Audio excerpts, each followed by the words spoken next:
Everybody shut up. Everybody shut up. Everybody start to shut up now. Yeah, I don't want to. I don't want to hear any of it. I absolutely don't want to hear it. Yeah, I know I'm late. I know. I'm well aware of it. Listen, it's fine. Everything's gonna be okay. The world will keep spinning.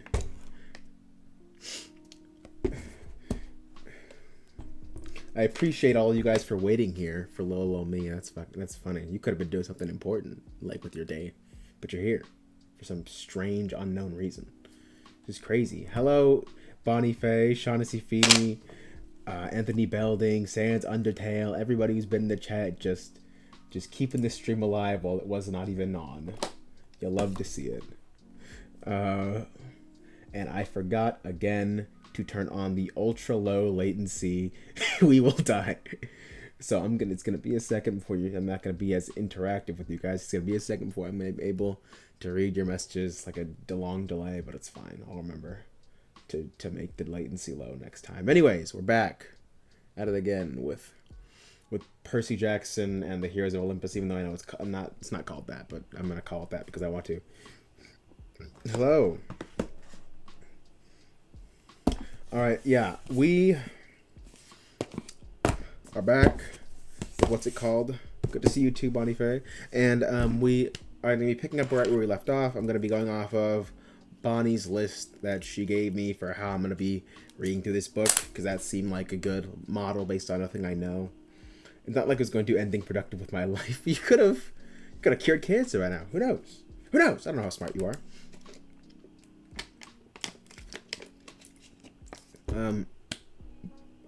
What did we see last time? Last time we met 3 new characters, actually 4 new characters. Met 5 new characters. We met a lot of new characters. We got my boy Jason, Leo, and Piper. Leo is definitely the child of Hephaestus, confirmed. Piper is definitely the child of Aphrodite, not confirmed. And Jason, be really cool if he was the kid of Hermes, unconfirmed. That's what that is so far. Honestly, I feel like they're kind of drawing some Luke parallels, because Luke's supposed to have like blonde hair in the books, and he has a scar on his face as well, and that's what Jason is. But maybe I'm wrong. Maybe I'm reading too much into things. I'm more likely to cause it than cure it. Pay your taxes? No, absolutely not. I don't care who the government sends. I will not be paying my taxes.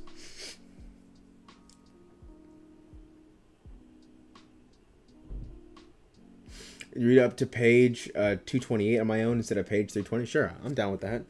We're all good. I'm not reading this. I haven't read this book before, so I'm trusting you guys' judgment on what are the best parts, what I should read on stream, what I should read off stream. So yeah, I don't know if we are going to be getting to 172 today, but we will do our best. Yeah, we probably won't. I'm not gonna lie to you, because we are currently on page 66. So that's a bit far away. Probably gonna be a few more read streams of just picking it back up off where I left before. We do a little bit of a time jump. Got you. Let me take a picture of this comment really quickly so I can remember it, because I will forget what you just said. All right, what was I talking about? Yeah. So those 3 kids. Percy's missing. Annabeth's mad about her mans. Annabeth and Rachel are friends. Butch is a character that is funny and that I like. Mr. Goat Teacher Man, that I forgot his name. He's cool. He's gone though. He'll probably come back later in the story. And yeah, that is the recap so far. But yeah, do I have anything to mention about this section of the book before we start it? Because I'm already a little bit late. A lot of it late. So yeah, but you know, it's fine. Thank you all for being here waiting for me. Let's put this up before we start reading. My little graphic. Last time for what's it called, The Last Olympian, I had a whole green screen thing. And I still have that green screen thing here, but it is really annoying to set up, so I'm not going to be doing that every single time. I don't know when I'll use it again. I might not, but for now, I don't think you guys care too much. I'm going to set over this cutesy graphic here. I noticed you guys started without me. I appreciate it. I came back and I was like, "What? The chat is going off? My chat doesn't even go off when I'm streaming, which is crazy." I appreciate it. But all right, I think that we are good to start. If I have any other things that I can think of, I will just obviously stop reading and talk about them. But yeah, we're just gonna keep reading until I feel like stopping. So I'm gonna start here with Leo, chapter 5.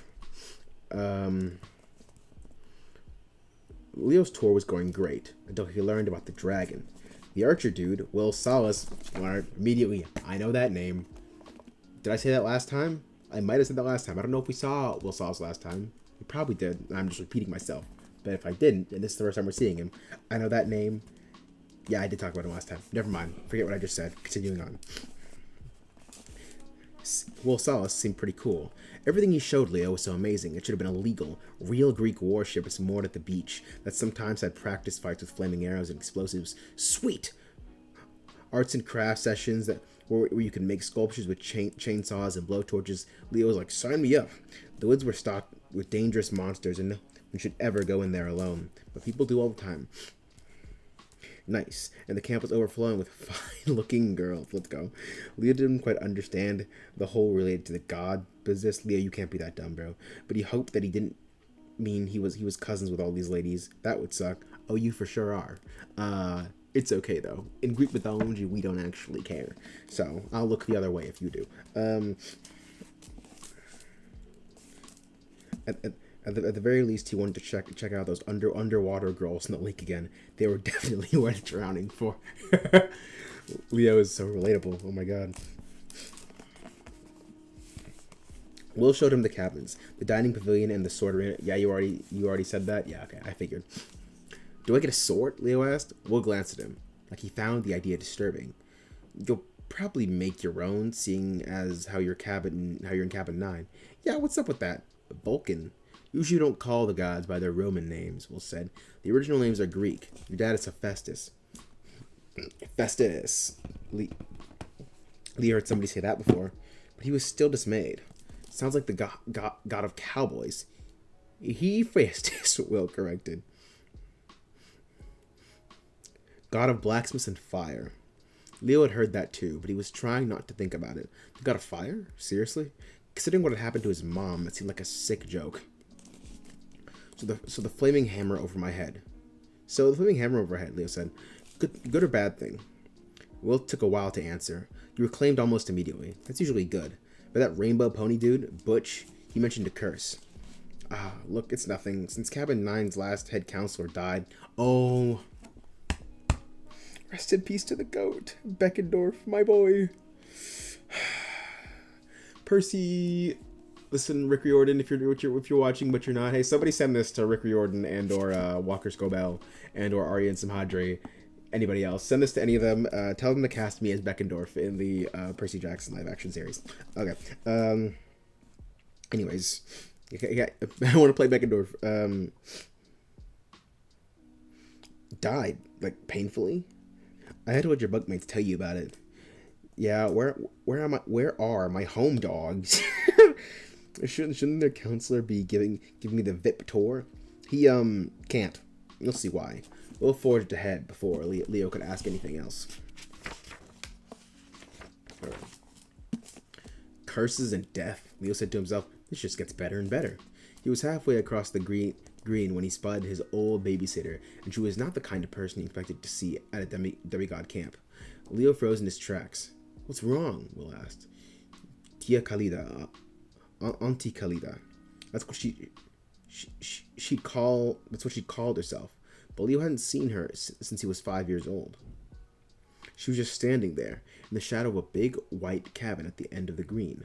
Watching him, she wore her black linen widow's dress with a black shawl pulled over her eyes. Her face hadn't changed. Leathery skin, piercing dark eyes. Her withered hands were like claws. She looked ancient, but no different than Leo remembered. That old lady, Leo said. What's she doing here? Will tried to follow his gaze. What old lady? Dude, the old lady. The one in black? How many old ladies do you see over there? Will frowned. I think you've had a long day, Leo. The mist could still be playing tricks on your mind. How about we head straight to your cabins? Now, I'm going to take these headphones out. I don't know why I have these in. These are for you guys. The music's for you guys.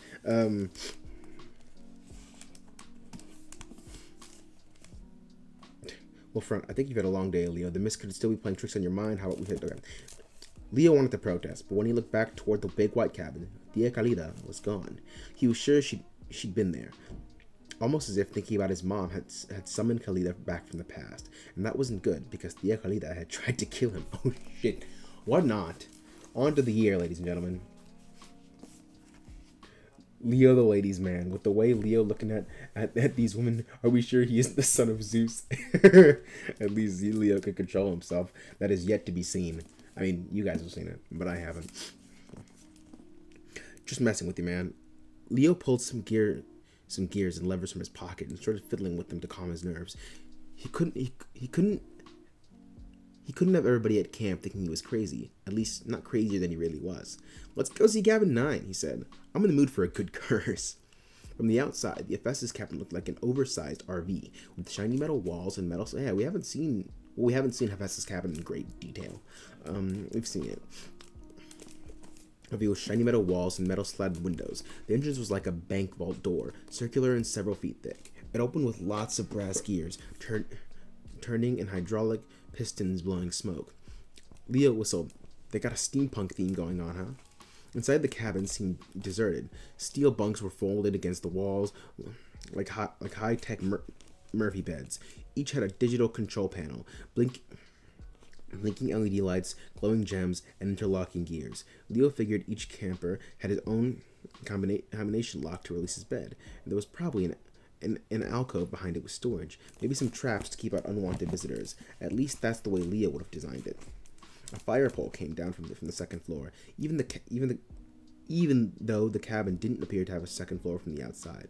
A circular staircase led down into some kind of basement. The walls were lined with every kind of power tool Leo could imagine, plus a huge assortment of knives, swords, and other implements of destruction. A large workbench overflowed with scrap metal, screws, bolts, washers, nails, rivets, and a million other machine parts. Leo had a strong urge. Page 69, and we're working page 69. Urge to shovel them all into his coat pockets. He loved that kind of stuff, but he'd need 100 more coats to fit it all. Looking around, he could almost imagine he was back in his mom's machine shop. Not the weapons maybe, but the tools, the piles of scrap, the smell of grease, and the metal and hot engines. She would have loved this place. He pushed the... Oh, mom's a mechanic? It's pretty hot. He pushed that thought away. He didn't like painful memories. Keep moving. That was his motto. Don't dwell on things. Ooh, painful memories. Interesting. What happened there? Don't stay in one place too long. It was the only way to stay ahead of the sadness. He picked a long... That's not a good strategy, buddy. That's not a good strategy. You gotta feel it. You gotta feel the emotions. He picked a long implement from the wall. A weed whacker. What's the god of fire want with a weed whacker? A voice in the shadow said, You'd be surprised. The back of the room, one of the bunk beds was occupied. A curtain of dark camouflage material retracted, and Leo could see the guy who'd been invisible a second before. It was hard to tell much about him because he was covered in a body cast. His head was wrapped in a gauze, except for his face, which was puffy and bruised. He looked like the Pillsbury Doughboy after a beatdown. My word. Let me respond to this message real quick. I'm Jake Mason, the guy said. I'd shake your hand, but... Yeah, Leo said, don't get up. The guy cracked a smile, then winced like it hurt to move. His face... Leo wondered what had happened to him, but he was afraid to ask. Full body cast, okay. Yeah, that... Read past that, but let me check my mind.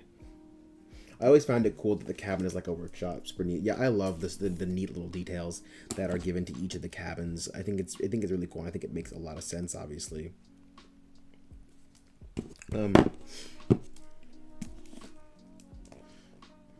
Welcome to cabin 9, Jake said. Been almost a year since we had any new kids. I'm head counselor for now. For now, Leo asked. Will Sollins cleared his throat. So where is everybody, Jake? Down at the forges, Jake said wistfully. They're working on, that problem. Oh, we'll change the subject. So you got a spare bed for Leo? Jake studied, sizing up. You believe in curses, Leo? Or ghosts? I just saw my evil babysitter, Tia Calida, Leo thought. She's gotta be dead. She's gotta be dead after all these years. Oh, babysitter. Okay, she's not his actual aunt. It's still pretty bad that she tried to kill him, but, And I can't go a day without remembering my mom in that machine shop fire. Don't talk to me about ghosts, oh boy. Real loud, he said, Ghosts? Pfft, nah, I'm cool. A storm spirit chucked me down the Grand Canyon this morning. But all in a day's work, right? Drake nodded. That's good, because I'll give you the best bed in the cabin. Beckendorf's. No. You're setting him up. You're setting him up for death. What are you doing? And why are you doing this? Hold on.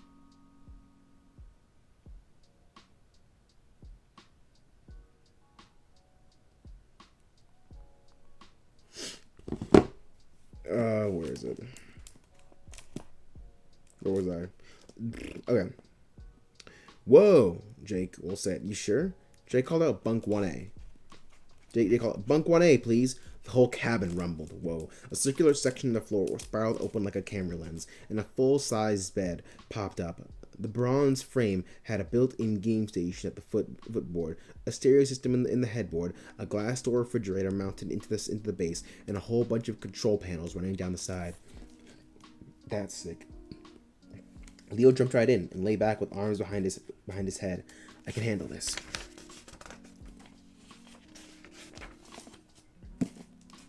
It retracts into a private room below. Nobody wants a whole room. I'd want a whole room. Screw a curse. Oh, heck yes, Leo said. See y'all. I'll be down in the Leo cave. Which button do I press? Love to see it. Hold on, Will Sollins protested. You guys have private underground rooms. Is it private underground rooms? Jake probably would have smiled if it didn't hurt so much. We got lots of secrets, Will. You Apollo guys can't have all the fun. Our campers have been excavating the tunnel system under Cabin 9 for almost a century. We still haven't found the end. Anyway, damn! Hephaestus' cabin is actually the best cabin. That's crazy. You absolutely love to see it.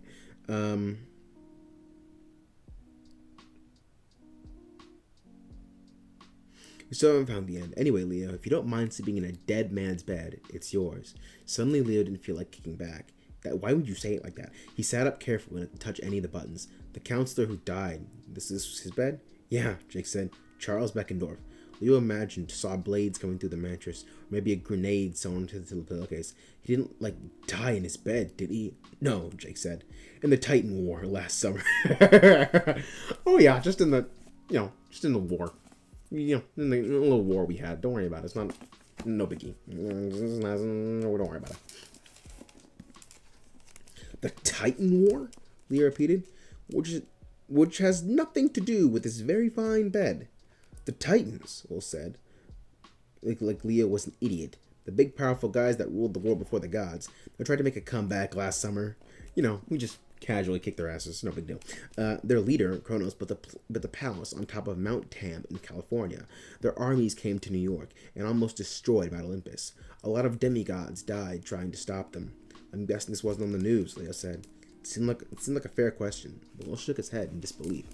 You didn't hear about Mount St. Helens erupting, or the freak storms across the country, or that building collapsing in St. Louis. Leo shrugged. Last summer, he'd been on the run from another foster home. Then a truancy officer caught him in New Mexico, and the court sentenced him to the nearest correctional facility, the Wilderness School. Guess I was busy. Doesn't matter, Jake said. You were lucky to miss it. The thing is, Beckendorf was one of the first casualties, and ever since then, your cabin's been cursed, Leo guessed. Jake didn't answer. Then again, the dude was in a body cast. That was an answer. Leo started noticing little things. that he hadn't seen before. An explosion mark on the wall, a stain on the floor that might have been oil or blood, broken swords and smashed machines kicked into the corners of the room. Maybe out of frustration, the place did feel unlucky. Jake sighed half-heartedly. Well, I should get some sleep.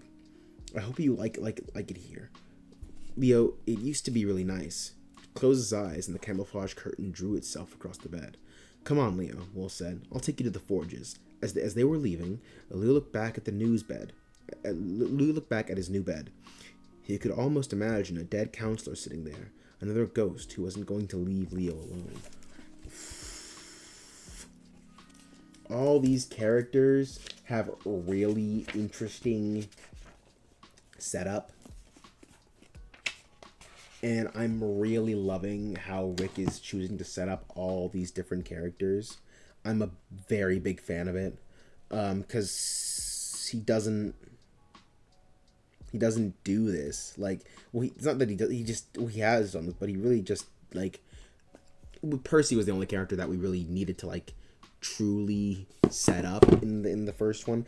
And, like, obviously Annabeth and Grover and Nico and Tyson and other characters got their shine, but, like, every single character seems to be set up for a complete, fulfilling, thorough arc, like the one Percy went through, whereas not like the very vague and loose arc that Grover went through, or the less so one that Annabeth went through. I feel like these character arcs are probably going to end up being better, and I'm sure Annabeth will obviously get her own character chapter, probably not in this book, but later down the line, and we'll get some stuff for her and Percy as well, and the other characters that are going to be in this series. But that's really cool, and I really love that.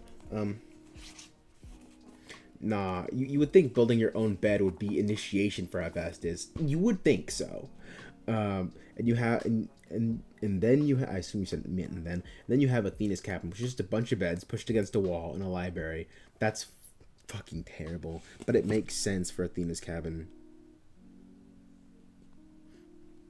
It makes perfect sense for her cabin, because they're just like, all about like being nerds and stuff.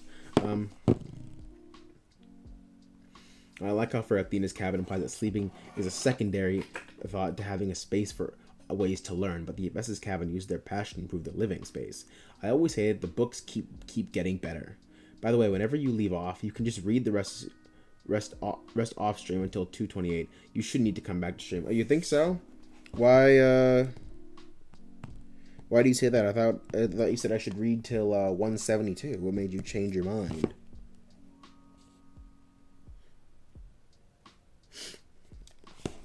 Let me take a swig of Percy juice.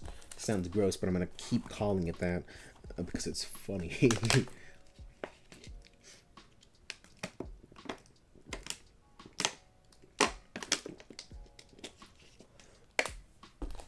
Okay.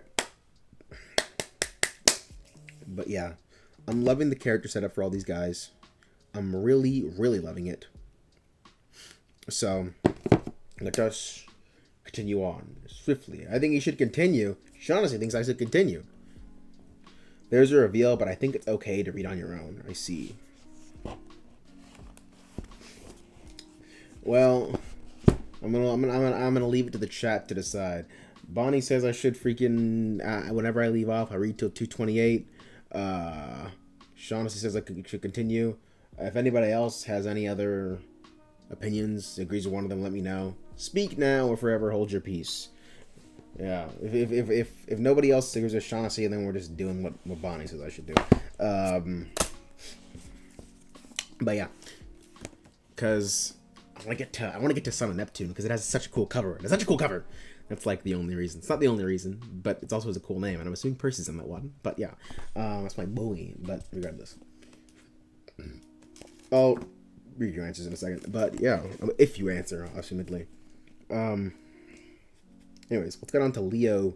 It's number 6. How did he die? Leo asked. Beckendorf.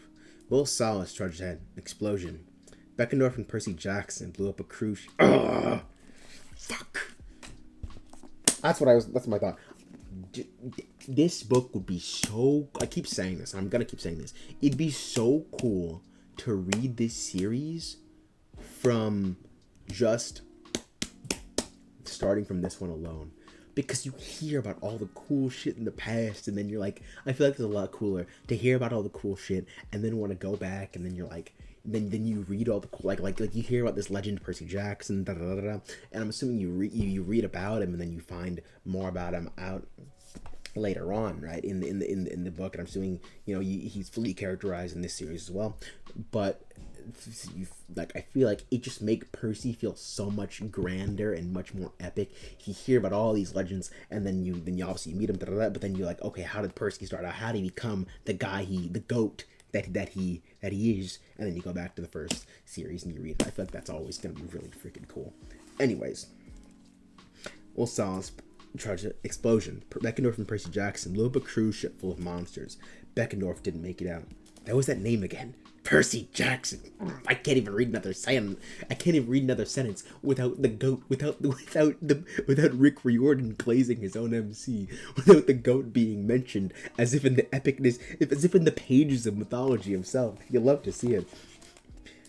Percy Jackson, the Annabeth's missing. He also has such a cool name. Anyways, Annabeth's missing boyfriend. That guy must have been into everything around here, Leo thought. So Beckendorf was pretty popular? Leo asked. I mean, before he blew up? Damn. He was awesome, Will agreed. It was hard on the whole camp when he died. Jake, he became head counselor in the middle of the war. Same as I did, actually. Jake did his best, but he never wanted to be leader. He just likes building stuff. Then after the war, things started to go wrong. Cabin 9's chariots blew up, their automatons went haywire, their inventions started to malfunction. It was like a curse. And eventually people started calling it that. The curse of Cabin 9. Then Jake had his accident, which had something to do with the problem he mentioned, Leo guessed. They're working on it. We'll say without enthusiasm, and here we are. I wonder what the problem is. The forge looked like a steam-powered locomotive had smashed into the Greek Parthenon, and they had fused together. White marble columns lined the soot-stained walls, and chimneys pumped smoke over an elaborate gable carved with a bunch of gods and monsters. The building sat at the edge of a stream, with several water wheels turning a series of bronze gears. Leo heard machinery grinding inside, fires roaring, and hammers ringing on anvils. They stepped through the doorway, and a dozen guys and girls who'd been working on various projects all froze. The noise died down in the roar of the forge, and the click, click, click of gears and levers. "Sup, guys?" Will said. "This is your new brother, Leo. What's your last name?" "Valdez." Leo looked around at the other campers. Was he really related to all of them? His cousins came from some big families. But he'd always just had his mom until she died. Yeah, so she is dead. Okay, shit. Kids came up and started shaking hands and introducing themselves. Their names blurred together. Shane Christopher, Nissa Harley. Yeah, like the motorcycle. Leo knew he'd never keep everybody straight. Too many of them. Too overwhelming. Ooh, some deleted messages. I'm assuming some spoilers happened. Hang on. What is this? I don't remember what this reveal is, but I say keep reading. Your comfort be damned. I did it. All right, democracy wins. Come back to read 127. All right, sure. Let's do that. Rest in peace to the legends Beckendorf and Selena. Okay. Yes, of course. Rest in peace to the goats. Selena, the reason why Clarice had the most badass, actually had top 3 most badass scenes in what's it called, in The Last Olympian, and freaking top 5 best moments in the entire series. Clarice's like rage against the dragon and her solo kill of it is the top 5 best moments in the entire series so far, at least. That line she says, I forget what line she says, but it was gas. Like, she was like, I don't remember what she says. I can't even quote it, but you guys know what I mean. It was cool. It was cool. None of them looked like the others. All different face types, skin tones, hair color, height. You never think, hey, look, it's the Vestas bunch. But they all had powerful hands, rough with calluses and stained with engine grease. Even little Harley, who couldn't have been more than 8. The like he could go 6 rounds with Chuck Norris without breaking a sweat. Probably because he could. Demigod kids be crazy strong. And all the kids shared a sad kind of seriousness. Their shoulders slumped like life had beaten them down pretty hard.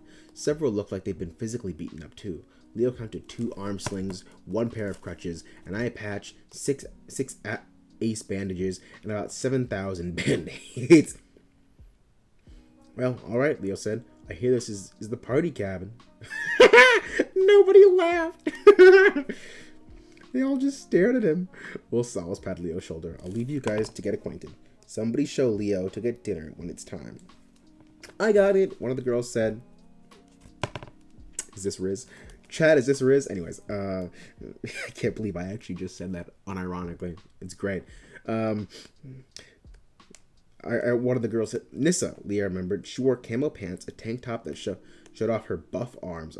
I thought Rick was gonna write something else. Anyways, her buff arms and a red bandana over a mop of dark hair, except for the smiley face band-aid on her chin. She looked like one of those female action heroes. Like any second, she was going to grab a machine gun and start mowing down evil aliens. Cool, Leo said. I always wanted a sister who could beat me up. Nissa didn't smile. Come on, Joker boy. I'll show you around. Alright, this isn't Riz, because it's his sister. Anyways, my bad. What? Don't say that like it's weird, okay? I absolutely don't want to hear it. I don't want to hear it. Hera is Zeus' sister. It's not weird. This is Greek mythology. I absolutely don't want to hear any of it. None of that.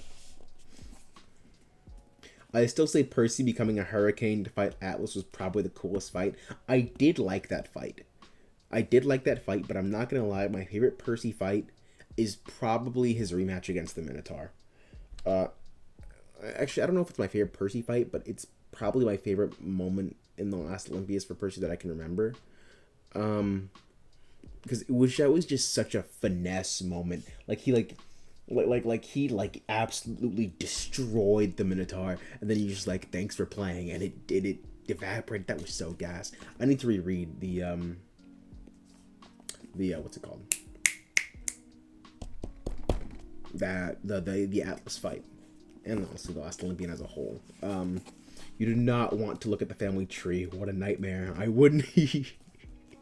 I can only imagine, which is why every time I say that, it's not that weird. This is Greek mythology. If somebody dates their sister, I'm gonna be like, all right, and yeah, regular everyday stuff for the Greeks. Anyways, Leo was no stranger to workshops. He'd grown up around grease monkeys and power tools. His mom used to joke that his first pacifier was a lug wrench, but he'd never seen any place like the camp forge. One guy was working on a battle axe. He kept testing the blade on a slab of concrete.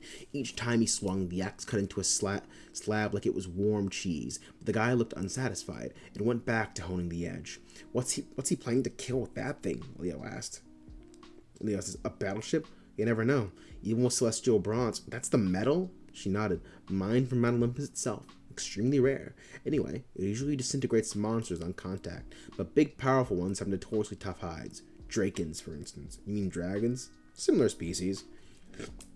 You know the difference in monster fighting class? Monster fighting class? Yeah, I already got my black belt in that. She didn't crack a smile. Dang, she's not gonna crack a smile at any of his jokes? This guy's pretty funny. We all hope she wasn't this serious all the time. Me too. His dad's side of the family had to have some sense of humor, right? They passed a couple of guys making a bronze wind-up toy, and at least that's what it looked like. It was a 6-inch tall centaur, half man, half horse, armed with a miniature bow. One of the campers cranked the centaur's tail, and it whirred. When it whirred to life, it galloped across the table, yelling, die, mosquito, and shooting everything in sight. Also, you can't claim anything. Like, you can't be mad at incest if you're a Percy Beth shipper. They're cousins. Like, straight up, they're just cousins. And it's okay. This is Greek mythology, and nobody cares. But don't act like it's weird, because that's just what it is. Just straight up cousins, bro. Like, I hate to break it to you. Are we willing to let our standards for relationships be set by Zeus? No, I mean, listen, it's not just Zeus. Everybody does it. Ares is married to Aphrodite, bro. Like, let's not forget. Like, this is Everybody does it in Greek mythology. So it's we're chilling. If you're a Percy shipper, you can't be mad. If you're a Percy and a Rachel shipper, you have a different. You would at least they don't have the same dad. So, and basically the same thing. Basically the same thing. Freaking crazy, man. Let me make sure this is cool. Ethernet is successfully all the way plugged in. Let's continue on. Apparently this had happened before because everybody knew to hit the floor except Leo. 6 needle-sized arrows embedded themselves in his shirt before a camper grabbed a hammer and smashed the centaur to pieces. Stupid curse! The camper waved his hammer at the sky. I just want a magic bug killer! Is that too much to ask? It sounds like it. Ouch, Leo said. Neo pulled the needles out of his shirt. You're fine. Let's move on before they rebuild it. Phineas and Ferb would be Hephaestus' cabin for sure. I'd love to see that, actually. Somebody's done that before. Somebody's definitely done that fan art, regardless. Leo rubbed his chest as they walked. That sort of thing happened a lot lately, Nissa said. Everything we build turns to junk. The curse? Is a friend. I don't believe in curses, but something's wrong. And if we don't figure out the dragon problem, it's gonna get worse. The dragon problem? Leo hoped she was talking about a miniature dragon, maybe one that killed cockroaches, but he got the feeling that he wasn't going to be so lucky.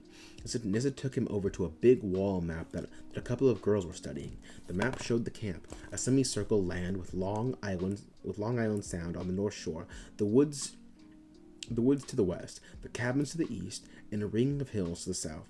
It's got to be in the hills, the first girl said. We looked in the hills, the second argued.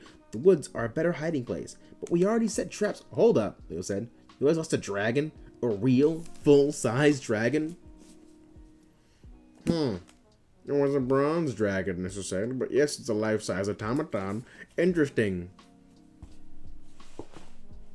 A bronze dragon. Well, a bronze dragon. Well, no, I'm messing with this camera. A bronze dragon, you say? And Leo's riding it on the cover? Peculiar. Very peculiar indeed.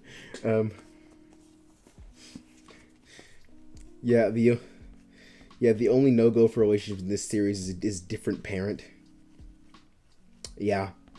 Bro is out here defending Lannister activity. Listen here, okay? Listen here. Jaime Lannister is one of the best characters in Game of Thrones. I don't care. I don't care about Cersei.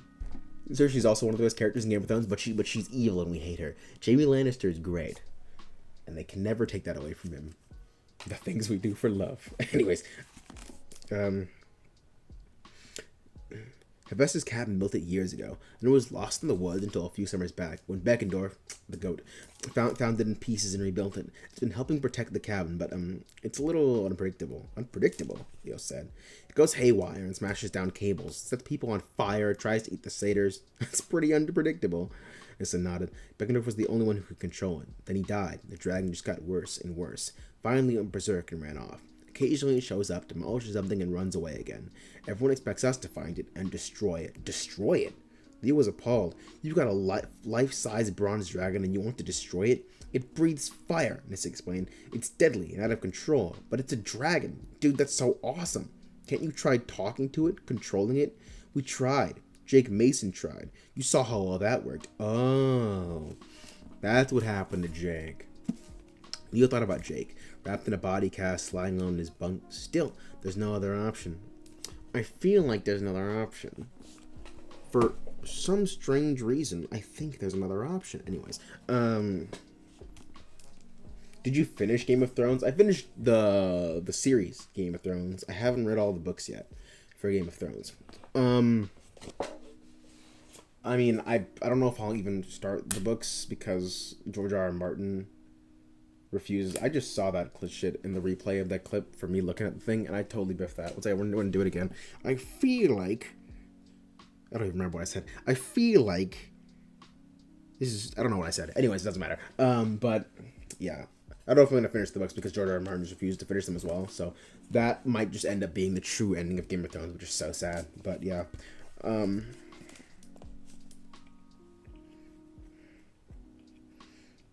There's no other option. This had turned to the other girls. Let's just try more traps in the woods. Here, here, and here.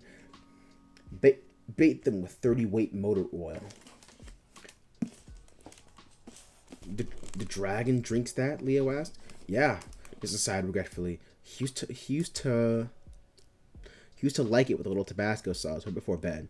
If he springs a trap, we can come in with acid sprayers. It should melt through his hide. Then we get metal cutters and finish the job. They all look sad. Leo realized they didn't want to kill the dragons any more than he did. Guys, he said, there has to be another way. This looked doubtful, but a few other campers stopped what they were working on and drifted over to hear the conversation. Like what? One asked. The thing breathes fire. We can't even get close. Fire, Leo thought. Oh man, the things he could tell them about fire, but he had to be careful. Even if these were his brothers and sisters, especially if he had to live with him. Well, he hesitated.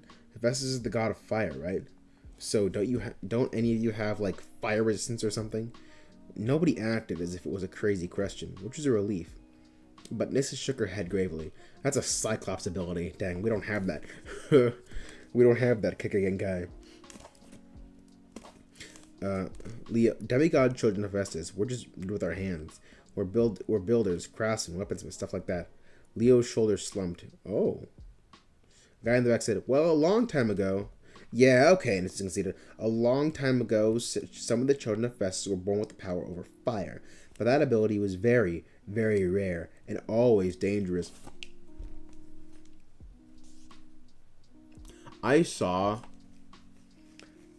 a Heroes of Olympus animation where I'm assuming, so I had no idea what was going on at the time, and I still don't, but it was just a bunch of characters popping up in front of the screen and doing a backflip, and I'm assuming,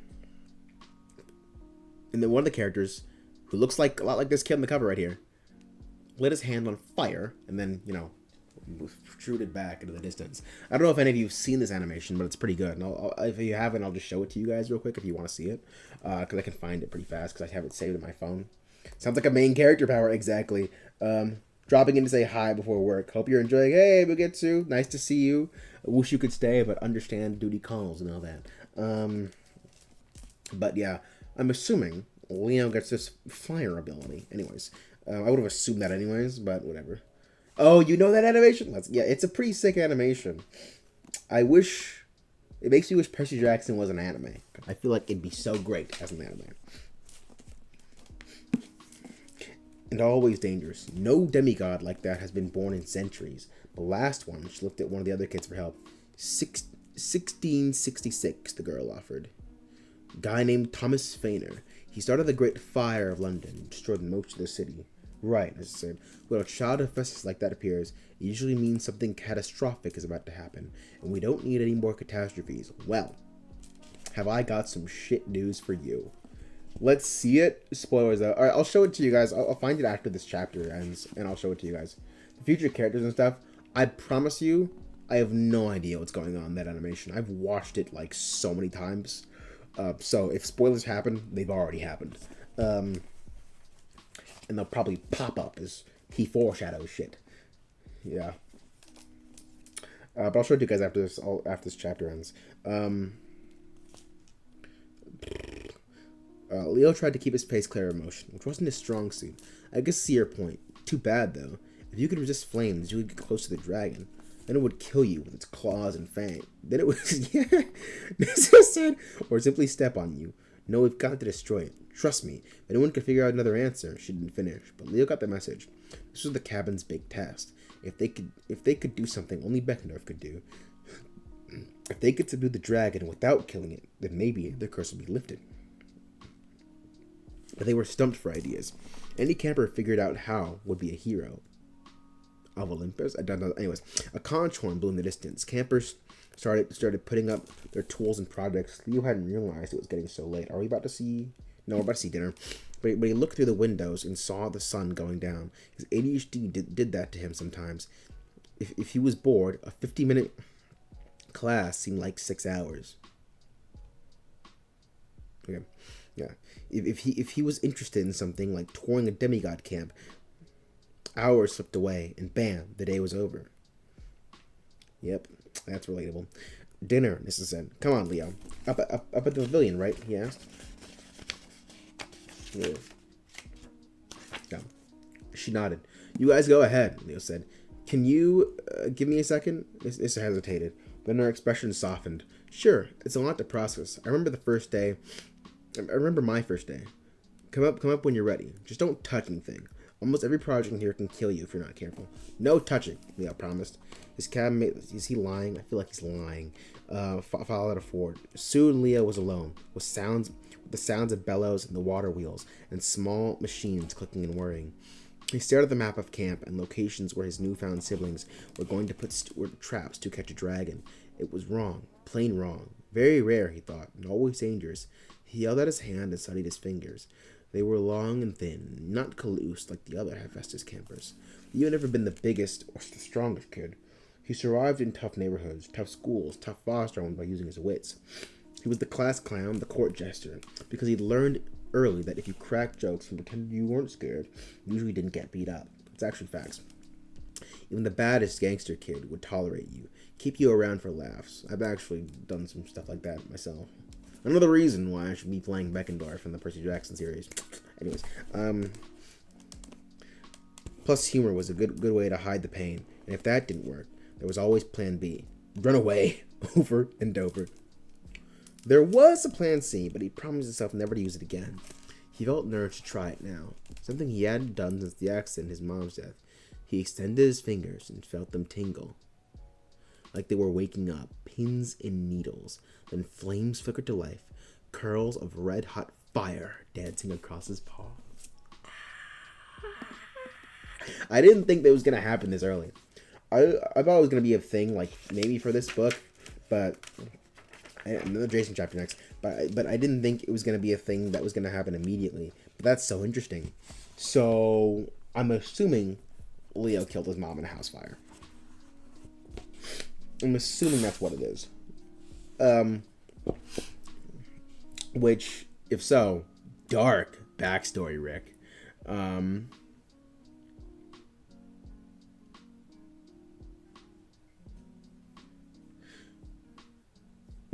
Yeah, this guy is the guy we had to explain the importance of a character having the name Magnus Chase.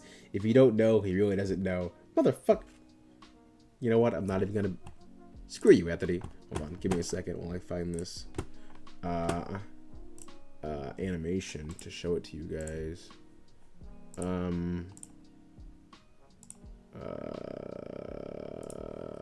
Okay. Heroes of Olympus animation. Oh, whoa. Here it is. It's like 15 seconds long. It's not a long animation at all.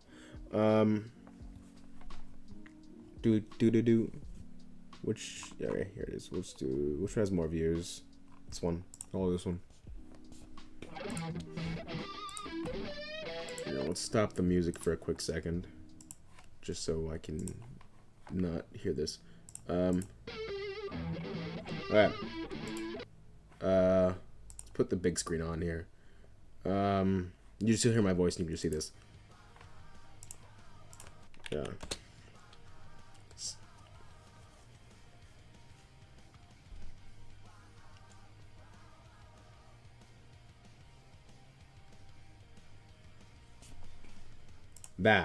That I've always thought is really cool.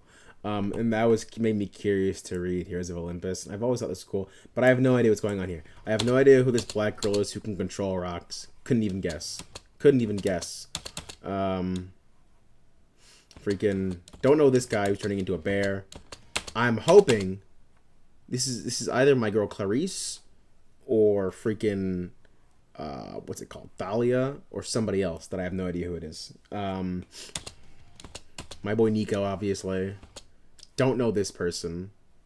Or maybe this is Jason because of the cut on his lip. I'm very confused now.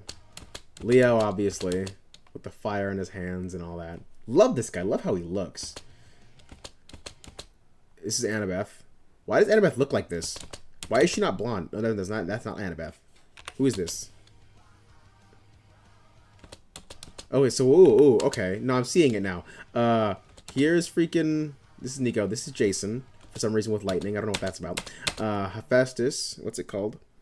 Hephaestus' kid. Leo. And then Piper with the knife and these glowy eyes. I don't know what that's about. Annabeth, who just does a backflip because she has no powers. And Percy, you know, the goat of all things. But yes. So that's that. I thought it was really cool. Anyways, in my opinion, Leo hard carries animation. Leo hard carries this first book because Jason and Piper are my least favorite in the 7 lineup. Really interesting. I wouldn't say it's a hard carry so far because I'm really interested in Piper's character. I think she's really interesting. I can't be interested in Jason because he doesn't know anything about him himself, so I don't know anything about him. But we're about to read some more Jason stuff, so I'm hoping we get more information about him. Maybe he'll get claimed, something. That'll probably provide us with something. But yeah, so I don't know. But so far, yeah, pretty cool. And yeah, so far it's between Piper and Leo. I haven't decided who I like more, but I do still really like Piper. So who knows? There's so many other opinions that think Leo is super annoying. So I guess I can kind of see how people think Leo is really annoying, but also I feel like Leo's personality is like here's Leo's personality and here's Percy's personality. You know what I mean? I feel like they're so close. I don't know how you can read the entire first series and be like, oh, Leo's so annoying. That doesn't make any sense to me. I don't get it. Like, so anyways, let's get on to the next chapter. I want to try to read a sizable portion of this, and I'm talking a lot, so I'm gonna start talking a bit less, and just kind of maybe say my thoughts because I want to get through more, so I might talk a bit less and read a bit faster. So yeah, on to the next chapter. Good chapter though. Jason. As soon as Jason saw the house, he knew he was a dead man. Here we are, Drew said cheerfully. The big house. Camp headquarters. It didn't look threatening, just a 4-story manor painted baby blue with white trim. The wraparound porch had lounge chairs, a card table, and an empty wheelchair. Wind chimes, shaped like nymphs, turned into trees as they spun. Jason could imagine old people coming here for summer vacation, sitting on the porch and sipping prune juice or playing Pinnacle, while they watched the sunset. Still, the windows seemed to glare down at him like angry eyes. The wide open doorway looked ready to swallow him. On the highest gable, a bronze eagle weather vane spun in the wind and pointed straight in his direction, as if telling him to turn around. Every molecule in Jason's body told him he was on enemy ground. Interesting. I am not supposed to be here, he said. Drew circled her arm through his. Oh, please. You're perfect here, sweetie. Believe me, I've seen a lot of heroes. I'm assuming that's what she sounds like. Drew smelled like Christmas, a strange combination of pine and nutmeg. Jason wondered if she always smelled like that, or if it was some kind of special perfume for the holidays. Her pink eyeliner was really distracting. Every time she blinked, he felt compelled to look at her. Maybe that was the point, to show off her warm brown eyes. She was pretty, no doubt about that, but she made Jason feel uncomfortable. Slipped his arm away as gentle as he could. Look, I appreciate it. Is it that girl? Drew pouted. Oh, please. Tell me you are not dating the dumpster queen. You mean Piper? Jason wasn't sure how to answer. He didn't think he'd ever see Piper before today. He'd never seen Piper before today, but he felt strangely guilty about it. He knew he shouldn't be in this place. He shouldn't befriend these people, and certainly he shouldn't date one of them. Still, Piper had been holding his hand when he woke up on the bus. She believed she was his girlfriend. She'd been brave on the skywalk fighting those Venti, and when Jason had caught her in midair, they had held each other face to face. He couldn't pretend like he wasn't a little tempted to kiss her. But that wasn't right. He didn't even know his own story. He couldn't play with her emotions like that. Drew rolled her eyes. Let me help you decide, sweetie. You can do better. A guy with your looks and obvious talent.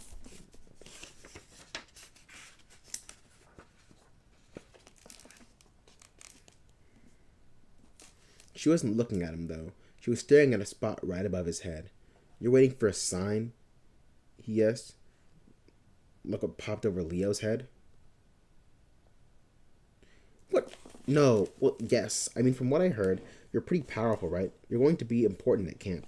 So I figure your parent will claim you right away. I'd love to see what to see that. I want to be with you every step of the way. So is your dad or mom the god? Please tell me it's not your mom. I would hate it if you were an Aphrodite kid. Why? Then even my half-brother is silly. You can't date somebody from your own cabin. Yuck. See what I mean? See what I mean? Like, she's gonna sit there and try to have to pretend like she wasn't attracted to her brother. She's if nobody told her, like if nobody said it was bad, they wouldn't care. Like it's like this like Greek mythology. Anyways, hydrate everyone. Exactly. Drink your water. It's important. Yeah, Jason having amnesia makes it hard to get to know his character, but it's the mystery that is supposed to keep you interested. I am interested in the mystery, but not as much as I am the other characters because I have nothing. Like, there's no like clues really of like it's just like this kid popped up out of nowhere, and it's like I don't know where he came from, and that is the mystery. But like that's not super intriguing to me. Like you have to add a little bit of something else to like he came from this place, but he doesn't know he came from this place, something like that, something, whatever. Still fighting them for the Lannister perspective. Don't pretend like I'm not right, Anthony. You know I am. Anyways, where am I? But aren't all gods related? Jason asks. Wasn't everyone here your cousin or something? Aren't you cute, sweetie? The godly side of your family doesn't count except for your parent. So anybody from another cabin, they're fair game. Yeah, this is this is cope. This is cope. This is such cope, bro.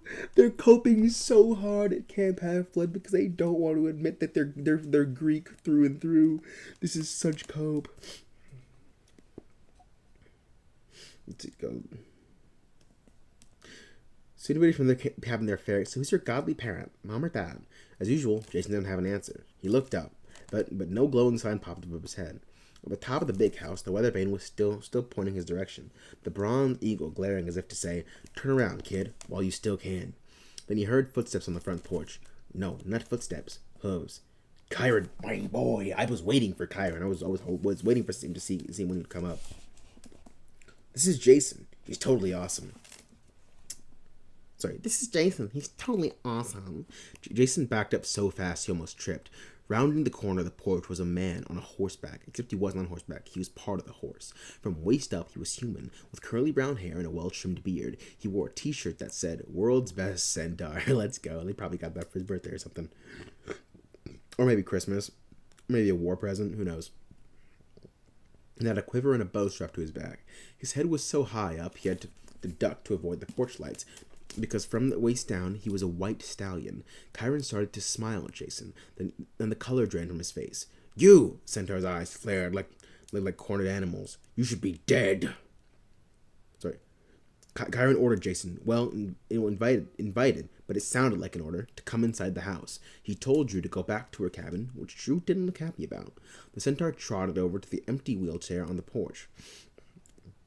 He slipped off his quiver and bow and backed up to the chair, which opened up like a magician's box. Kyron grinned, stepping into it with his back legs, and began scrunching himself into a space that should have been much too small. Jason imagined a truck reversing noise. Beep, beep, beep, as Centaur's lower half disappeared and the chair folded up, popping out a set of fake human legs covered in a blanket. So Kyron appeared to be a regular mortal guy in a wheelchair. "Follow me," he ordered. "We have lemonade." The living room looked like it had been swallowed by a rainforest. Great vines curved at the walls and across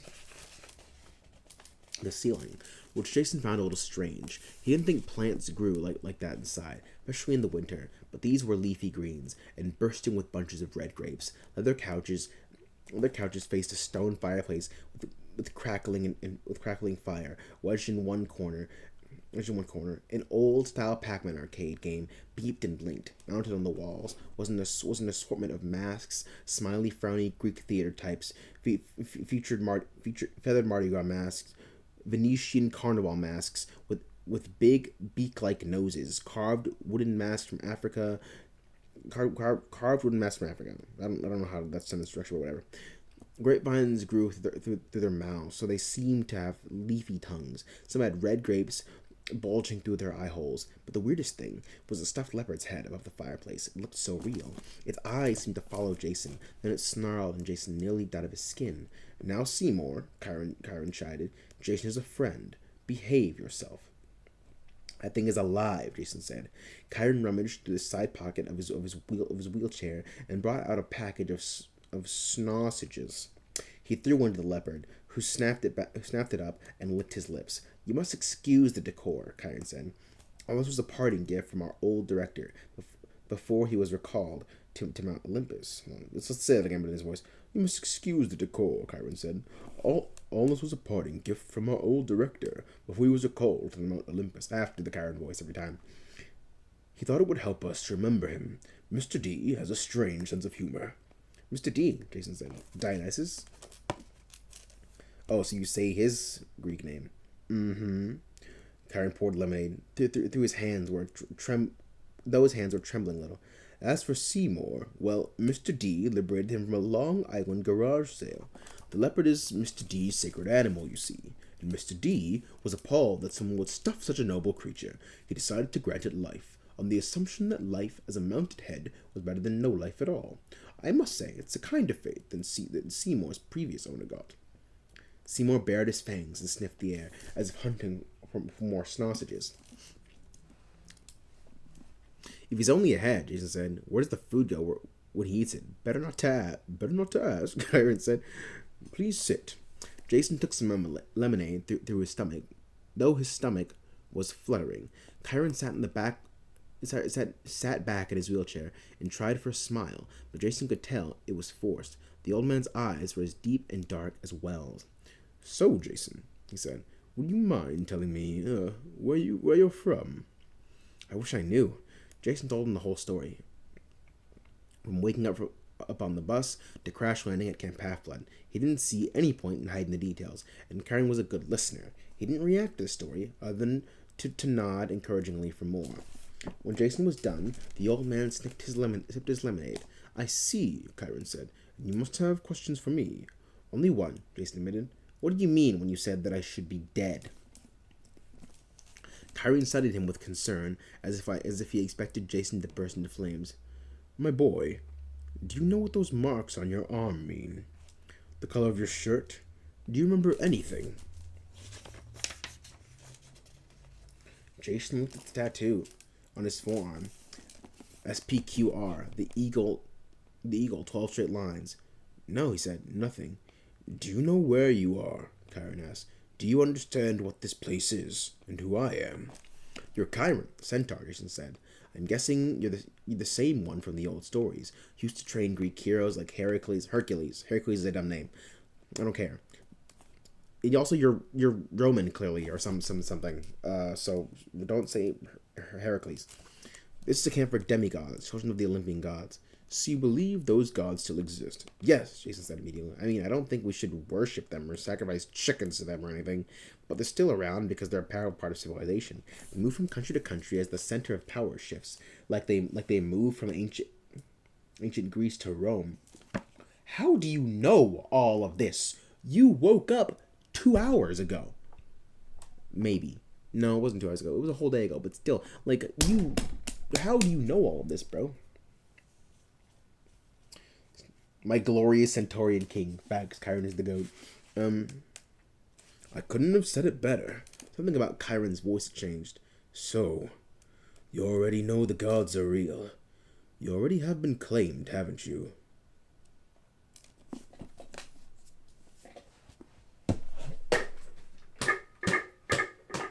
That's interesting. There it is. This is the Jason lore that I've been looking for. The thing that's gonna hit me. Jason read Percy Jackson. He read the first. But This is the stuff that's gonna hit me, and I'm like, okay, now I want to know more. That's why he hasn't been claimed yet, because he's already been claimed. He just forgot. Ah, that's so good. That's so good. I love that. Hold on.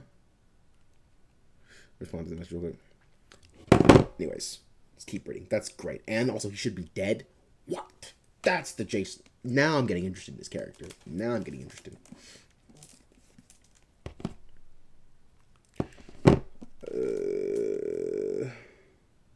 Maybe, Jason answered. I'm not really sure.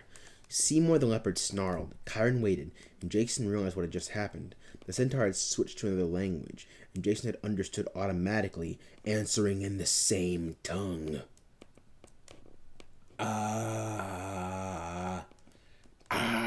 It's gonna go so crazy in season 6, bro. It's gonna go so crazy in season 6. Kisarat, Jason faltered, then made a conscious effort to speak in English. What was that? You know Latin, Chiron observed. Most demigods recognize a few phrases, of course. It's in their blood, but not as much as ancient Greek. None speak Latin fluently without practice. Jason tried to wrap his mind around what that meant, but too many pieces were missing from his memory.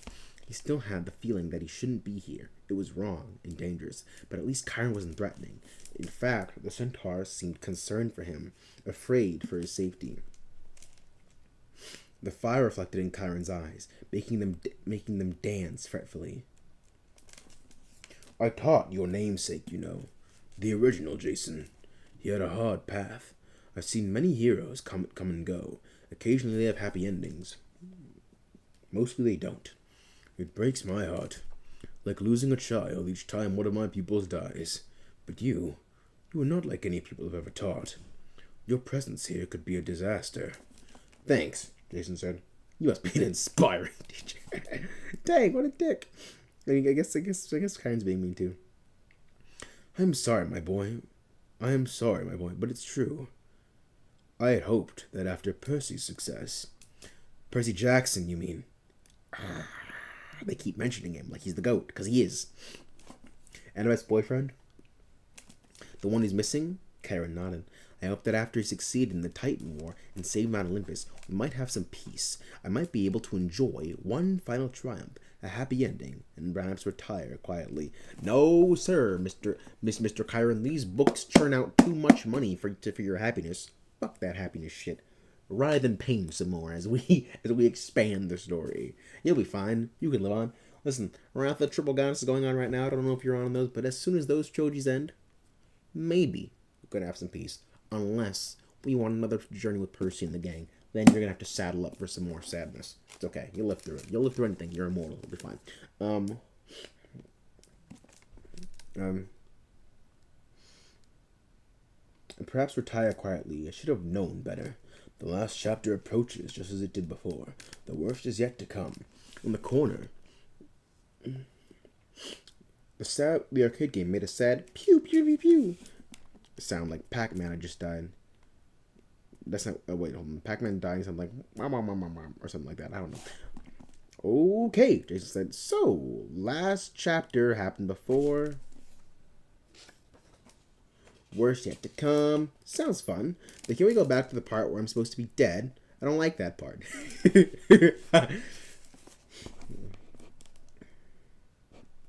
I'm afraid I can't explain, my boy. I swore on the river Styx on all sacred things that I would never. Chiron frowned, but you're here in violation of the same oath. That too should not be possible. I don't understand. Who would have done such a thing? Who? Seymour the leopard howled. His mouth froze, half open. The arcade game stopped beeping. The fire stopped crackling, its flames hardening like red glass. The masks stared down, silently at Jason, with their grotesque grape eyes and leafy tongues. Chiron, Jason asked, what's going... The old centaur had frozen, too. Jason jumped off the couch, but Chiron kept staring at the same spot. His mouth opened mid-sentence. His eyes didn't blink. His chest didn't move. Jason, a voice said. For a horrible moment, he thought the leopard had spoken. The dark mist boiled out of Seymour's mouth, and then even worse thought occurred to Jason. Storm spirits. He grabbed the golden coin from his pocket. With a quick flip, it changed into a sword. The mist took form of a woman in black robes. Her face was hooded, but her eyes glowed in the darkness. Over her shoulders, she wore a goatskin cloak. Jason wasn't sure how he knew it was goatskin, but he recognized it and knew it was important. "Would you attack your patron?" the woman shouted. Her voice echoed in Jason's head. "Lower your sword." "Who are you?" he demanded. Lower your sword. "Who are you?" he demanded. "How did you—" "Our time is limited, Jason. My prison goes stronger by the hour. It took me a full month to gather enough energy to work even the smallest magic through its bonds. I've managed to bring you here, but now I have little time left, and even less power. This may be the last time I can speak to you." "You're in prison?" Jason decided he wouldn't lower his sword. "Look, I don't know you, and you're not my patron." "You know me," she insisted. "I have known you since your birth." I don't remember anything." "No, you don't," she agreed. That also was necessary. Long ago, your father gave me your life as a gift to placate my anger. He named you Jason, after my favorite mortal. You belong to me." "Whoa," Jason said. "I don't belong to anyone." "Now is the time to pay your debt," she said. "Find my prison, free me, or that king will rise from the earth, and I will be destroyed. You will never retrieve your memory." "Is that a threat? You took my memories." "You have until sunset on the solstice," Jason said. 4 days, and just like that, the adventure begins. Do not fail me." The dark woman dissolved, and the mist curled into the leopard's mouth. Time unfroze. Seymour's howl turned into a cough, like he'd sucked in a hairball. The fire crackled to life. The arcade machine beeped, and Chiron said, "Would dare to bring you here?"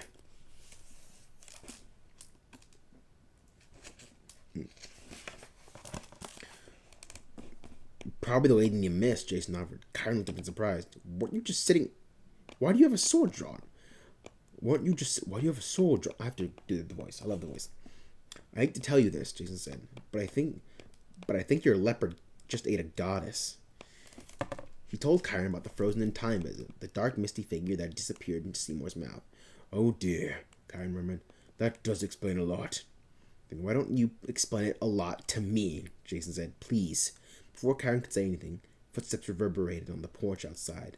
The front door blew open, and Annabeth and another girl, a redhead, my girl Rachel, burst in, dragging Piper between them.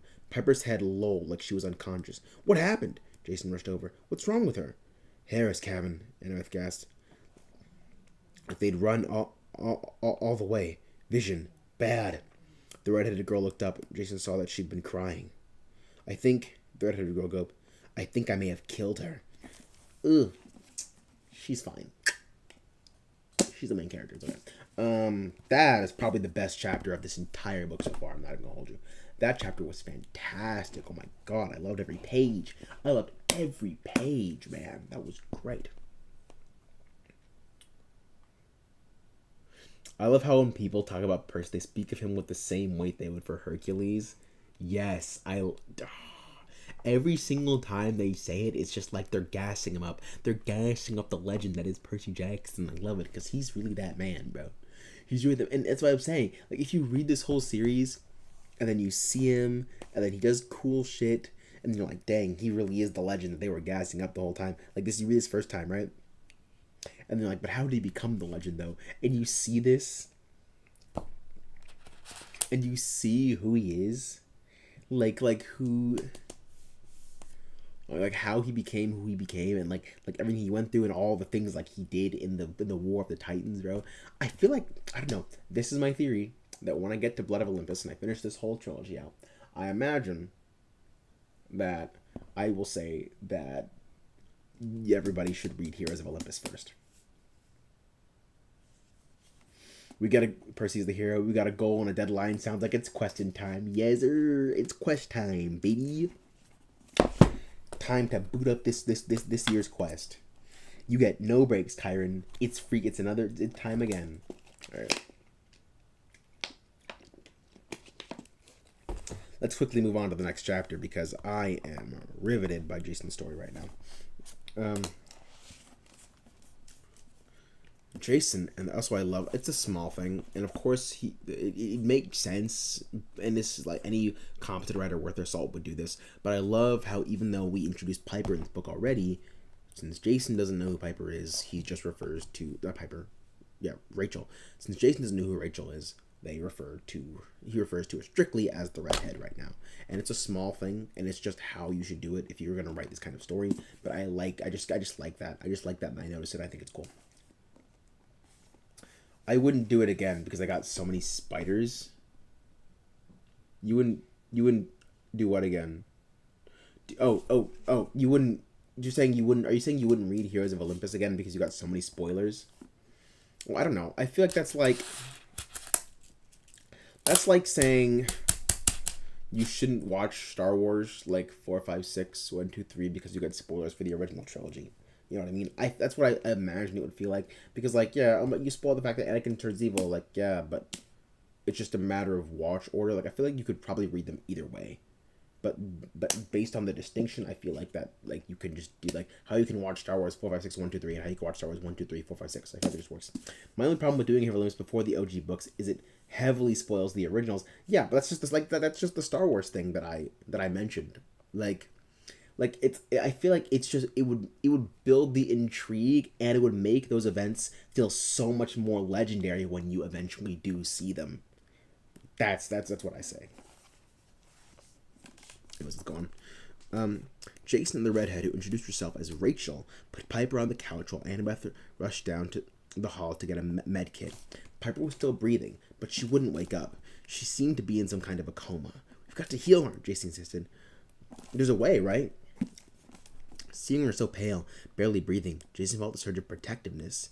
Maybe he didn't really know her. Maybe she wasn't his girlfriend, but they'd survived the Grand Canyon together. They'd come all this way. He'd left her side for a little while, and this had happened. Karen put his hand on her forehead and grimaced. The stream burps never stop. Jesus Christ. Her mind is fragile, in a fragile state. Rachel, what happened? I wish I knew, she said. As soon as I got to camp, I had a premonition about Harris' cabin. I went inside. Annabeth and Piper came in while I was there. We talked, and then I just blanked out.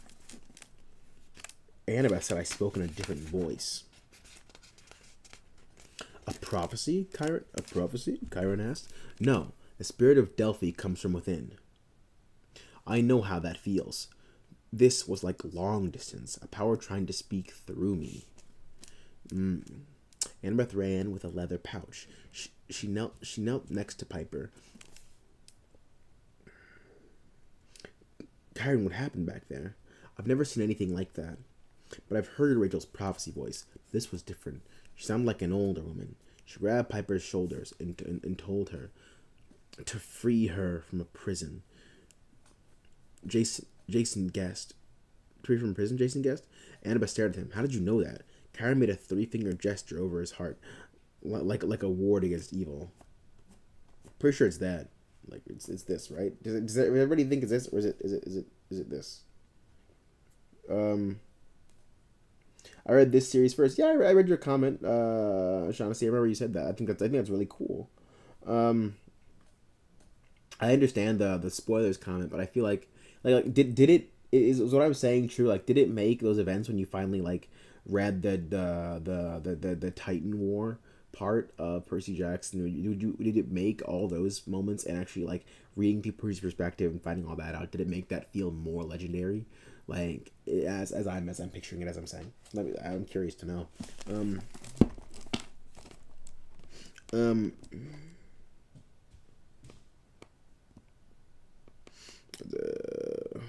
Ward against evil. Jason, tell them. And Annabeth, the medicine bag, please. Chiron trickled drops from a medicine vial into Piper's mouth, while Jason explained what had happened when the room froze. The dark, misty woman who had claimed to be Jason's patron. When he was done, no one spoke, which had made him more anxious. So does this happen often? Yes, supernatural phone calls from convicts demanding you bust them out of jail. Your patron, Annabeth said. Not your godly parent? No. She said patron. She also said my dad had given her my life. Annabeth frowned. I've never heard anything like that before. You said the storm spirits on the skywalk. He claimed to be working for some mistress who was giving him orders. Right. Could it be this woman you saw messing with you? Could it be this woman you saw messing with your mind? I don't think so, Jason said. If she were my enemy, why would she be asking for my help? She's imprisoned. She's worried about some enemy getting more powerful. Something about a king rising from the earth. On the solstice, Annabeth turned to Chiron. Not Kronos. Please tell me it's not that. The centaur looked miserable. He held Piper's wrist, checking her pulse. Elise said, It is not Kronos. That threat has ended. But what? Annabeth asked. Chiron closed the medicine bag. Piper needs rest. We should discuss this later. Or now, Jason said. Sir, Mr. Chiron, you told me the greatest threat was coming. The last chapter, you can't possibly mean something worse than an army of titans, right? Oh, Rachel said in a small voice. Oh dear, the woman was Hera. Of course, her cabin, her voice, she showed herself to Jason at the same moment. Hera? Annabeth snarled. Hera is in prison, Rachel asked. Who could do that to the Queen of the Gods? Red herring. It's misdirect. This is clearly a misdirect. For what? I don't know. But this is a misdirect. Just how, like, what's it called? Just how, like, in the first Percy Jackson book, we were meant to think that Hades was the big bad evil god when it was in fact Ares. I think this is another misdirect, especially for the people who have read Percy Jackson, assumedly knowing that Hera is a bitch, but whatever.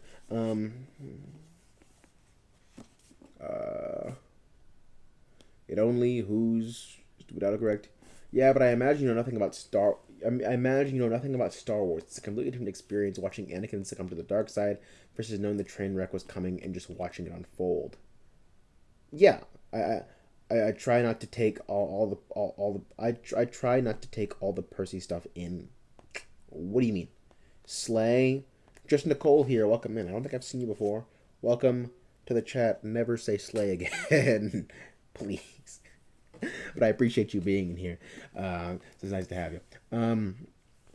But yeah, no, I think that's what I'm saying. Like, you can read it either way. Like, obviously you could probably read it.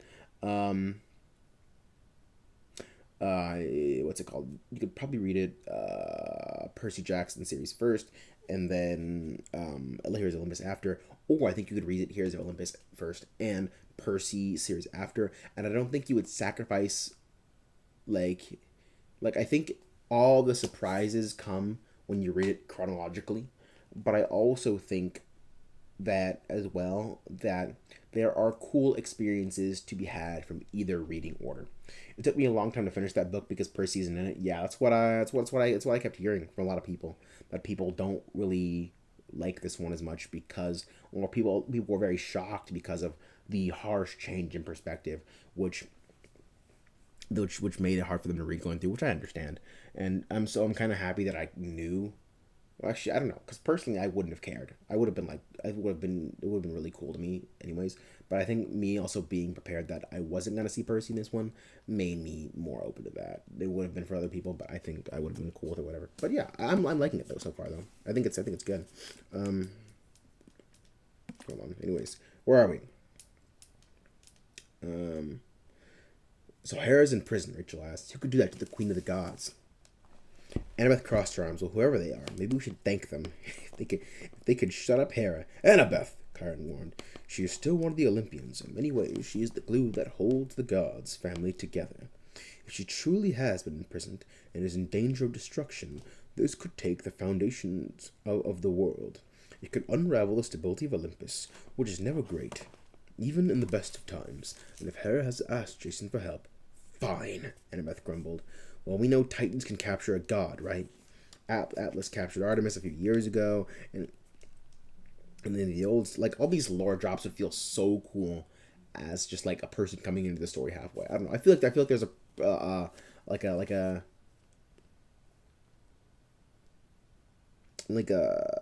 argument to be made for that. Like I like thinking about this a lot. Like, interesting places to start their story. Like, I feel like you can start One Piece after the first 100 chapters. You can start One Piece halfway through.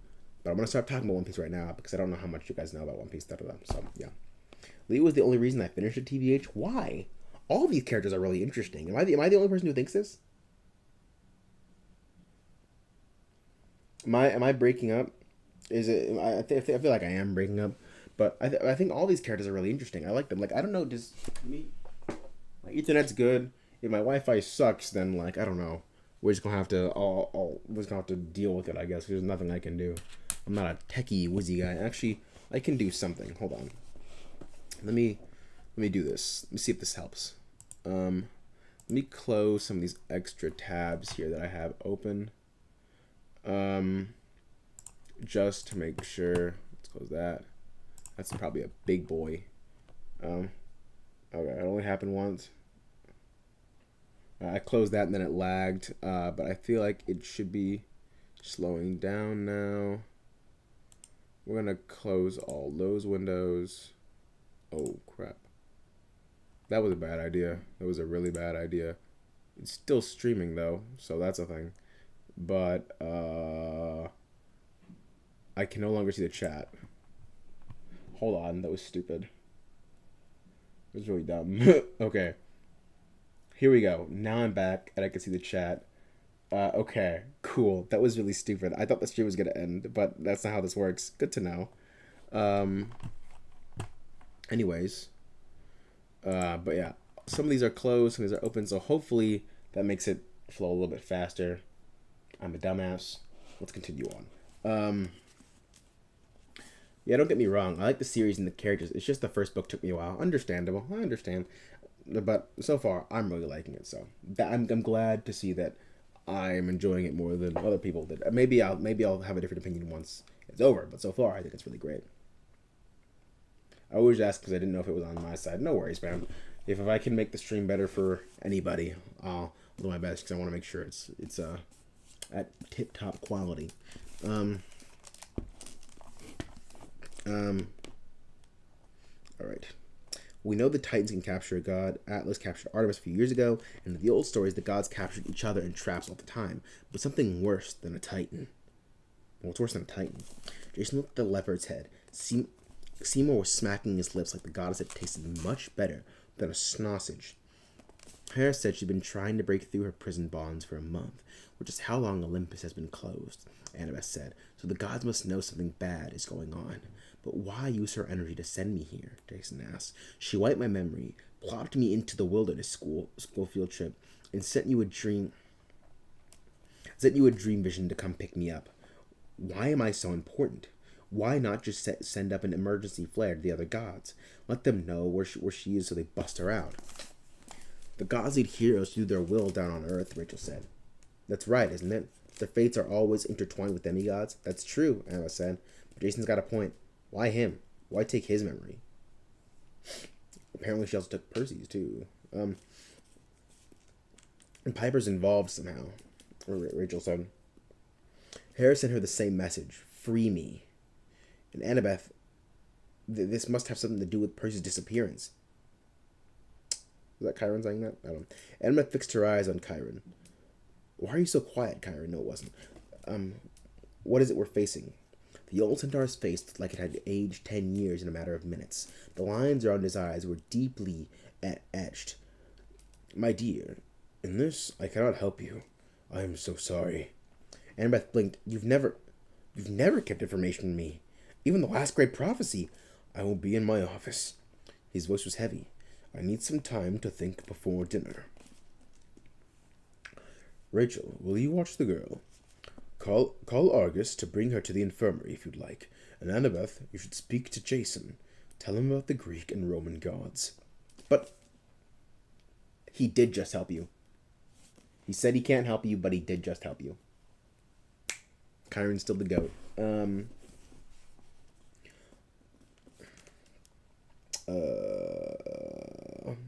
Centaur turned his wheelchair and rolled off down the hallway. Annabeth's eyes turned stormy. She muttered something in Greek, and Jason got the feeling it wasn't complimentary toward centaurs. I'm sorry, Jason said. I think my being here, I don't know, I've messed things up coming to the camp. Somehow, Chiron said he'd sworn an oath and couldn't talk about it. What oath? Annabeth demanded. I've never seen him act this way. And why would he tell me to talk to you about the gods? Just do it, bro. Don't question it. He's actually helping you.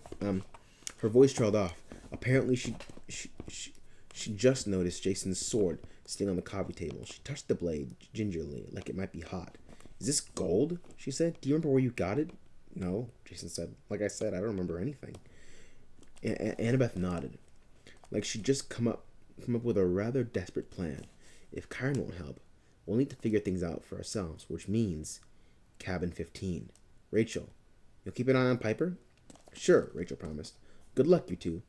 Hold on, Jason said. What's in cabin 15? Annabeth stood. Maybe a way to get your memory back. I wonder how long it's going to be before he does get his memory back. That's going to be interesting. They headed toward a newer wing of cabins in the southwest, a corner of the green, some more fancy with glowing walls or blazing torches. But cabin 15 was not so dramatic. It looked like an old-fashioned prairie house with mud walls and a rush roof. On the door hung a wreath of crimson flowers, red poppies. Jason thought, though he wasn't sure how he knew. You think this is my parents' cabin? He asked. No, Annabeth said. This is the cabin for Hypnos, the god of sleep. Then why? You've forgotten everything, she said. If there's any god who can help us figure out memory loss, it's Hypnos. Inside, even though it was almost dinner time, 3 kids were sound asleep under piles of covers. A warm fire crackled in the hearth. Above the mantel hung a tree branch, each twig dripping white liquid into a collection of tin bowls. Jason was tempted to catch a drop in his finger, just to see what it was, but he held himself back. Soft music played from somewhere. The air smelled like fresh laundry. The cabin was so cozy and peaceful. Jason's eyelids started to feel heavy. A nap sounded like a great idea. He was exhausted. There was plenty of empty beds, all with feather pillows and fresh sheets and fluffy quilts. And Annabeth nudged him. Snap out of it. Sorry, that took me a second to register how it was being portrayed to me. Jason blinked. He realized his knees had been starting to buckle. Cabin 15 does that to everyone, Annabeth warned. If you ask me, this place is even more dangerous than Ares' cabin. At least with Ares, you can learn where the landmines are. Landmines? She walked to the nearest snoring kid and shook his head. Clovis, wake up! The kid looked like a baby cow. He had a blonde tuft of hair and on a wedge-shaped hedge, with thick features and a thick neck. His body was stocky, but he had spindly little arms, like he never lifted anything heavier than a pillow. Clovis, Annabeth shook harder, and finally knocked on his forehead about 6 times. What?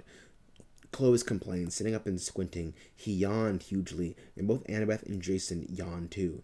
Stop that, Annabeth said. We need your help.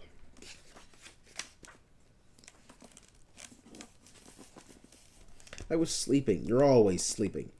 Good night. Before he could pass out, Annabeth yanked his pillow off the bed. That's not fair, Clovis complained meekly. Give it back. First, help, Annabeth said. Then, sleep. Clovis sighed. His breath smelled like warm milk. Fine. What? Annabeth explained about Jason's problem. Every once in a while, she'd snap her fingers under Clovis's nose to keep him awake.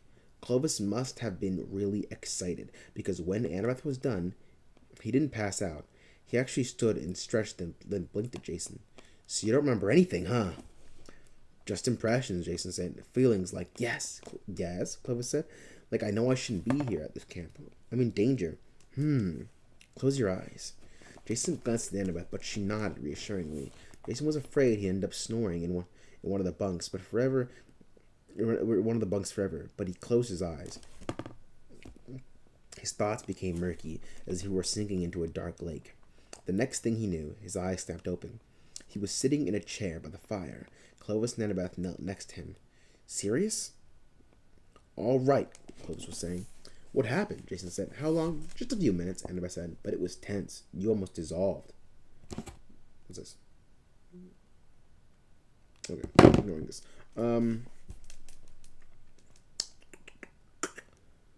Dissolved. Where's the dissolve thing? Jason hoped she didn't mean literally, but her expression was solemn. Usually, Clovis said, memories are lost for a good reason. They sink under the surface like dreams. And with a good sleep, I can bring them back. But this... Leave? Annabeth asked. No, Clovis. Not even leave. Leave, Jason asked. Clovis pointed to the tree branch, dripping milky drops above the fireplace. The river Leith in the underworld. It dissolves memories, wipes your mind clean, apparently. That's the branch of a poplar tree from the underworld, dipped into the Leith. It's the symbol of my father, Hypnos. Leith is not a place you want to go swimming. And Annabeth nodded. Percy went there once. He told me it was powerful enough to wipe the mind of a titan. Jason was suddenly glad he hadn't touched the branch. But that's not my problem. No, Clovis agreed. Your mind wasn't wiped, and your memories weren't buried. They've been stolen. Jason just got really interesting. I'm so glad for these Jason chapters, because that guy was kind of boring before. But now he's cool. What? They've been stolen? I think it was on my end. Okay, gotcha. That's so cool. Stolen by who? The god of thieves, Hermes? No, it wasn't him. But anyways, the fire crackled. Drops of Leith water plinked into the tin cups of mantle. One of the other Hypnos campers muttered in his sleep. Something about a duck. Stolen, Jason said. How? A god, Clovis said. Only a god would have that kind of power. Which god? Is it Hera, in fact, like we've all been saying? Or is Hera a red herring, like I've been saying? Oh, this reminds me of the side story. Was it Demigod Files? Is Demigod Files the 4.5, or is Demigod Files the other thing? Because I've read a book that was 4.5 in between Battle of Labyrinth and The Lost Olympian. I don't know which one it was. I'm pretty sure it was the Files. I don't remember any thing like this. Demigod Files.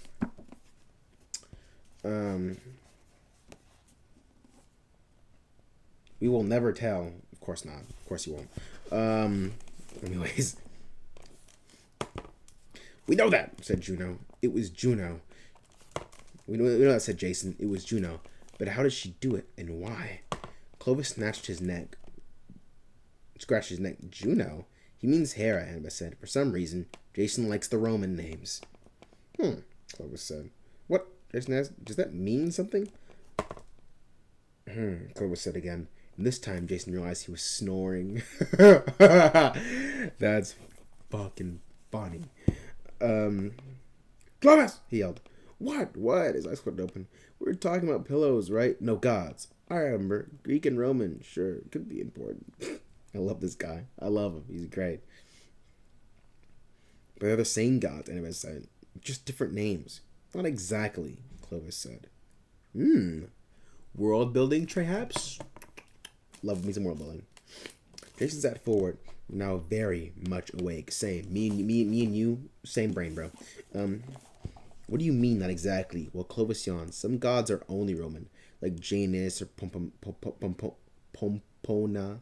But even the major Greek gods, it's not just their names that changed when they moved to Rome. Their appearances changed, their attributes changed. They even had slightly different personalities. But Annabeth faltered, okay. So maybe people saw them differently through the centuries, but that doesn't change who they are. Sure it does. Clovis began to nod off. He just snapped his fingers under his nose. That's fucking funny. Love that. Ooh, that hurt. Coming, mother, he yelped. I mean, yeah. I'm awake. So, personalities. The gods change to reflect their host cultures. You know that, Annabeth. I mean, these days, Zeus likes tailored suits, reality television, and that Chinese food place on East 20th Street, right? Zeus likes reality TV, say it ain't so. Zeus, watch good shows, bro. You can't be like this. You can't do this, bro. So, watch good shows, my guy. This is so sad. Hold on, let me find this text.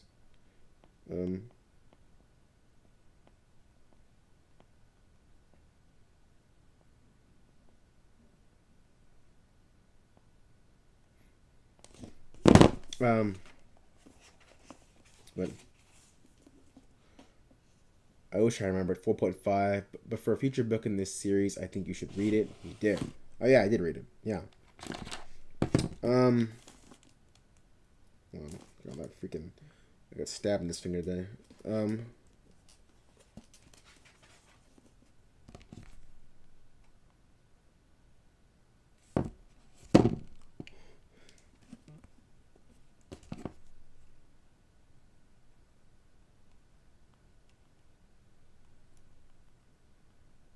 Like, let me respond to this text real quick.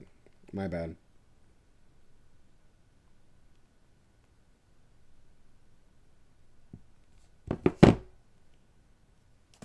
Okay, where was I?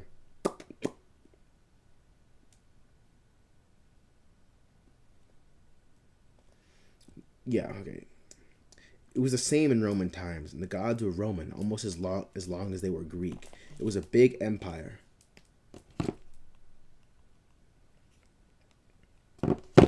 This big empire lasted for centuries, so of course the Roman aspects are still a big part of their character. Makes sense, Jason said. Annabeth shook her head, mystified. But how do you know all of this, Clovis? I spend a lot of time dreaming. I see the gods all the time, always shifting forms. Dreams are fluid, you know? You can be in different places at once, always changing identities. It's a lot like a god.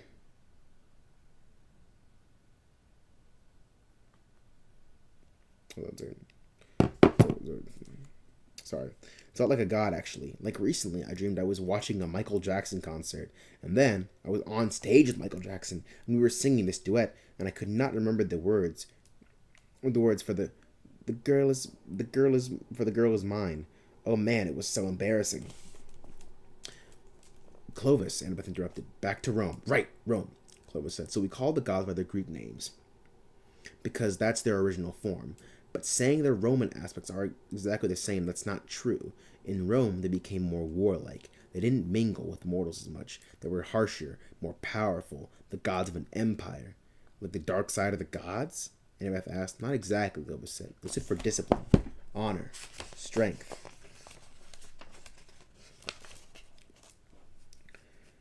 Good things, then, Jason said. For some reason, he felt the need to speak up for the Roman gods, though wasn't sure why it mattered to him. Because of things that I know because I got spoiled. Haha. I don't even know, but I kind of know. For some reason, he felt the need to speak up for the Roman gods, though wasn't sure why it mattered to him. I mean, discipline is important, right? That's what made Rome last so long. Clovis gave him a curious look. That's true, but the Roman gods weren't friendly. For instance, my dad, Hypnos. He didn't do much except sleep in Greek times. In Roman times, they called him Somnus. He liked killing people who didn't stay alert at their jobs. If they nodded off at the wrong times, boom, they never woke up. He killed the helmsman of Ionis when they were sailing from Troy. Nice guy, Annabeth said. But I still don't understand what it has to do with Jason. Neither do I, Clovis said. But if Hera took your memories, only she can give it back. And if I had to meet the Queen of the Gods, I'd hope she was more in a Hera mood than a Juno mood. Can I go back to sleep now? Annabeth stared at the branch above the fire, dripping the water into the cups. She looked so worried. Jason wondered if she was considering a drink. If she was considering a drink to forget her troubles. Then she stood and tossed Clovis's pillow. Thanks, Clovis. We'll see you at dinner. Can I get room service? Clovis John? No. Absolutely not. And stumbled to Bucky's bed. I feel like he collapsed with his butt in the air and his face buried in the pillow. Won't he suffocate? Jason said. He'll be fine. Annabeth said, but I'm beginning to think you are in serious trouble. Boy is in mad danger zone. He is definitely in big trouble.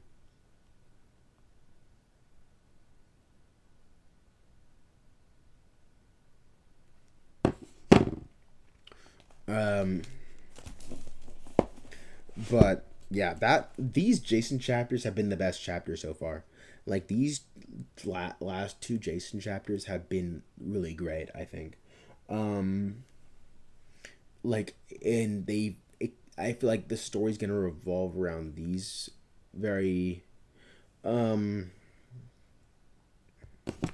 like these they're setting up like very important story stuff now, as opposed to like the kind of loose. I'm assuming those are like things that I don't know that Actually, I don't know.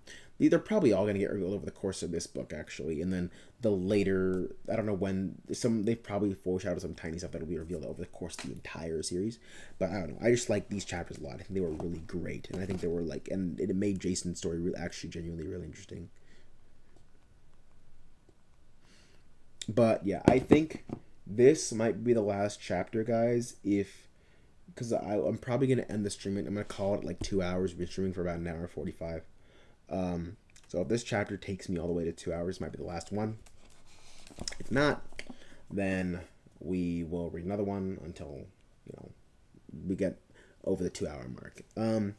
But so yeah, did not read as much as I did last time. Actually, I probably will end up reading as much as I did last time, but we're not done yet. But yeah, I just have a lot to say about this one. I don't know why. It just makes me want to talk a lot. But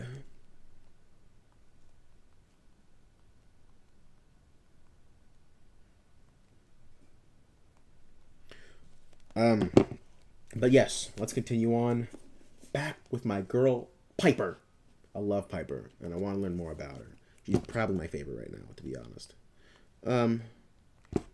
But yeah, all right. Piper dreamed about her last day with her dad. They were on the beach near Big Sur, taking a break from surfing. The morning had been so perfect. Piper knew something had to go wrong soon. A rabid horde of paparazzi, or maybe a great white shark attack. No way her luck could hold. But so far, they had excellent waves, an overcast sky, and a mild ocean front completely to themselves. Dad had found this out of the way spot, where it rented a beachfront villa and the properties on either side, and somehow managed to keep it secret. If he stayed there too long, Piper knew the photographers would find him. They always did. Nice job out here, Pipes. He gave her the smile he was famous for. Perfect teeth, dimpled chin, a twinkle in his dark eyes that always made grown women scream. Who's this guy, Derek Zoolander? And I asked him to sign their bodies in permanent marker. Seriously, Piper thought, get a life. His closed cropped black hair gleamed with salt water. You're getting better at hanging 10. Piper flushed with pride. Though she suspected her dad was just being nice. She still spent most of her time wiping out. It took special talent to run over herself with a surfboard. Her dad was a natural surfer, which made no sense since he'd been raised a poor kid in Oklahoma, hundreds of miles from the ocean. But he was amazing on the curls. Piper would have given up surfing a long time ago, except to let her spend time with him. There weren't many ways she could do that. Sandwich. Dad dug into the picnic basket. Dad dug into the picnic basket his chef Arno had made. Let's see: turkey, pesto, crab cake, wasabi. A Piper special: peanut butter and jelly. Lame. You had all these great options, and yet you chose peanut butter and jelly. Trash. It's great. No, it's not great. I read that comment in my head, but I didn't out loud. That's the thing. I love how this book is a mystery. Yes, I agree. Also, I didn't say hi to Forrest McCloud. Hi, Forrest McCloud. Nice to have you here. Appreciate you joining the stream. But yes, this book is more of a mystery than all the other books. All the books have been mysteries to some aspect, but it's probably except for the last one. But this book is really mystery. I swear if I catch Zeus watching Keeping Up with the Kardashians, might have to call Kratos to finish what Kronos started. He definitely watches Keeping Up with the Kardashians, bro. If what I'm hearing is to be believed, he definitely does. Anyways, she took the sandwich to her stomach, though her stomach was too upset to eat. She always asked for PB&J. Piper was vegetarian, for one thing. She had been ever since they'd driven past that slaughterhouse in Chino, and the smell had made her insides want to come outside. But it was more than that. PB&J was simple food, like a regular kid would have for lunch. So, I guess I understand that. Sometimes she pretended her dad actually made it for her. Not a personal chef from France, like to wrap the sandwich in gold leaf paper with light up sparkler instead of a toothpick. Couldn't anything be simple?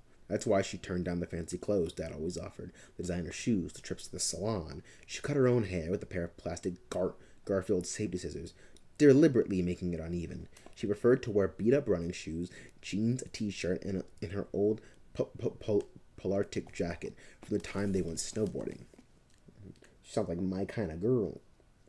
And she hated the snobby private schools Dad thought were good for her. She kept getting herself kicked out. He kept finding more schools. Yesterday, she pulled her biggest heist yet, driving that borrowed BMW out of the dealership. She had to pull a bigger stunt each time, because it took more and more to get Dad's attention. Now she regretted it. Dad didn't know yet. She'd meant to tell him that morning. Then he surprised her with this trip, and she couldn't ruin it. It was the first time they'd had a day together in what, 3 months? Damn. What's wrong? He passed her a soda. Dad, there's something. Hold on, Pipes. That's a serious face. Ready for any 3 questions? They'd been playing that game for years. Her dad's way of staying connected in the shortest possible amount of time. They could ask each other any 3 questions. Nothing off limits. You had to answer honestly. The rest of the time, Dad promised to stay out of her business. Which was easy, since he was never around.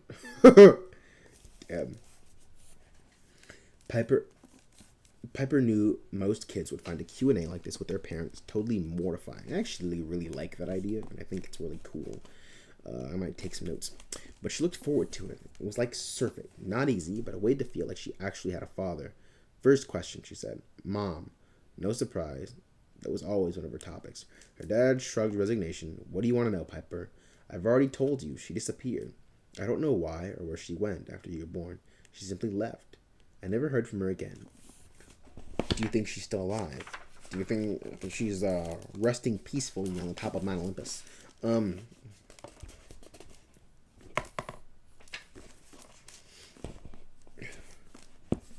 It wasn't a real question. Dad was allowed to say he didn't know, but she wanted to hear how he answered. He stared at the waves. Your Grandpa Tom, he said at last. He used to tell me that if you walked far enough toward the sunset, you'd come to ghost country, where you could talk to the dead. He said a long time ago, you could bring the dead back, but then mankind messed up. Well, it's a long story. Like the land of the dead for the Greeks, I remembered. It was in the West, too. And Orpheus, he tried to bring his wife back. Dad nodded. Who are all these people that in real world casually know Greek mythology? This is not a thing that the people just know. Like the average person does not know Greek mythology. Who are these people? Who are these people? I guess this is Earth people. Dad not. A year before, he'd had his biggest role as an ancient Greek king. Okay, that's how he knows. Piper had helped him research. Okay, never mind. I should have kept reading. Like 2 more sentences. Piper had helped him research the myths. All those stories about people getting turned to stone and boiled in lakes of lava. They'd have a fun time reading together, and it made Piper's life seem not so bad. For a while, she felt closer to her dad. But like everything, it didn't last. A lot of similarities between Greek and Cherokee, Dad agreed. Wonder what your grandpa would think if he saw us now, sitting at the end of the western land. He'd probably think we're ghosts. So you're saying you believe those stories? You think Mom is dead? His eyes watered, and Piper saw the sadness behind them. She figured that's why women were so attracted to him. On the surface, he seemed confident and rugged, but his eyes held so much sadness. It's a really weird thing to say about your dad. Women wanted to find out why. They wanted to comfort him, and they never could. That's pretty freaking emo. Dad told Piper it was a Cherokee thing. They all had that darkness inside them from generations of pain and suffering. That's metal as hell. But Piper thought it was more than that. I don't believe the stories, he said. They're fun to tell, but if you really believe in ghost country or animal spirits or Greek gods, I don't think I could sleep at night. I'd always be looking for somebody to blame.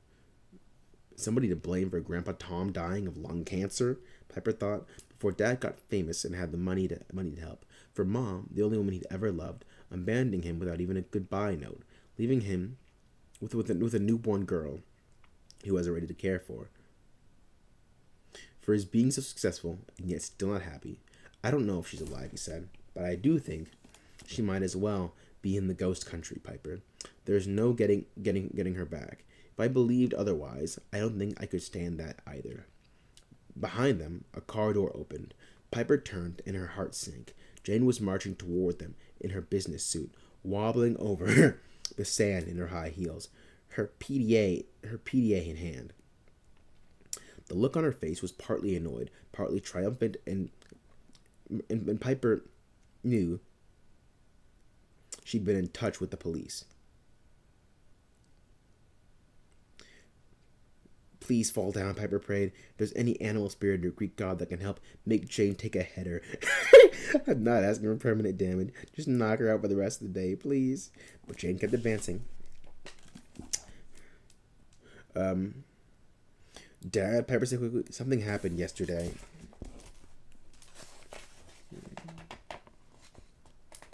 But he'd seen Jane too. He was already reconstructing his business face. Jane wouldn't be here if it wasn't serious.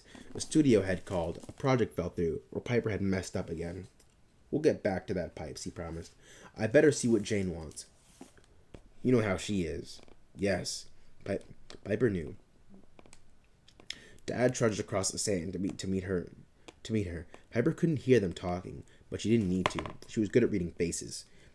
Jane gave him the facts about the stolen car, occasionally pointing at Piper like she was a disgusting pet that had whizzed on the carpet. Dad's energy and enthusiasm drained away. He gestured for Jane to wait, then he walked back to Piper. She couldn't stand that look in his eyes, like she'd betrayed his trust. You told me you would try, Piper, he said. Dad, I hate that school. I can't do it. I want to tell you about the BMW, but they've expelled you, he said. A car, Piper? You're 16 next year. I would buy you any car you want. How could you... You mean Jane would buy me a car? Piper demanded. She couldn't help it. The danger just welled up and spilled out of her. Dad, just listen for once. Don't let me wait for you to ask your stupid 3 questions. I want to go to regular school. I want you to take me to parent nights, not Jane, or homeschool me. I learned so much when we read about Greece together. We could do that all the time. We could... Don't make this about me, her dad said. I do the best I can, Piper. We've had this conversation. No, she thought. You've cut off this conversation for years, her dad sighed. Jane's talked to the police, brokered a deal. The leadership won't press charges, but you have to agree to go to a boarding school in Nevada. They specialize in problems, in kids with tough issues. That's what I am, her voice trembled. A problem. Piper, you said you'd try. You let me down. I don't know what else to do. Do anything, she said, but do it yourself. Don't let Jane handle it for you. You can't just send me away. I feel for you, Pipes. I do. Because your dad's kind of being a bitch, as the kids say. Dad looked down at the picnic basket. His sandwich sat uneaten on a piece of gold leaf paper. They'd planned for a whole afternoon in the surf. Now that was ruined. Piper couldn't believe he'd really given to Jane's wishes. Not this time. Not on something as huge as boarding school. Go see her, Dad said. She's got the details. Dad, he looked away, gazing at the ocean like he could see all the way to Ghost Country. Piper promised herself she wouldn't cry. She headed up the beach toward Jane, who smiled coldly and held up a plane ticket. As usual, she'd already arranged everything. Piper was just another problem of the day that Jane could now check off her list. Piper's dream changed. She stood on a mountaintop at night, city lights glimmering below, and in front of her a bonfire blazed. Purplish flames seemed to cast more shadows than light, but the heat was so intense, her clothes steamed. I'm going to take a break to read the chat real quick. Crazy how most demigods only have one parent who's never there, but I guess if you ask Luke, it might not have been so bad. True. I mean, it makes sense because that's the rule. That's not the rule, but it's like that's what gods are supposed to do. Like the bad things happen when gods interfere in kids' lives. Like that's what it is. If you bang a Greek goddess, it might make you a little curious. And someone else who I can't say. Interesting.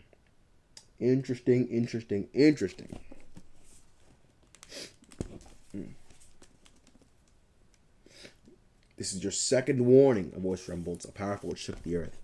Piper had heard that voice before in her dreams. She tried to convince herself it wasn't as scary as she remembered, but it was worse. Beyond the bonfire, a huge face loomed out of the darkness. It seemed to float above the flames. But Piper knew it must be connected to an enormous body. The crude features might have been chiseled out of a rock. The face hardly seemed alive, except for its piercing white eyes, like raw diamonds, and its horrible frame of dreadlocks braided with human bones. It smiled, and Piper shivered. "You'll do what you're told," the giant said. "You'll go on the quest, do our bidding. You may walk away alive. Otherwise," he gestured to one side of the fire. Piper's father was hanging unconscious, tied to a stake. She tried to cry out. She wanted to call her dad and demand the giant let him go, but her voice wouldn't work. "I'll be watching," the giant said. "Serve me, and you both live. You have the word of Enceladus. Fail me, well, I've slept for millennia, young demigod. I'm very hungry. Fail, and I'll eat well." The giant roared with laughter. The earth trembled.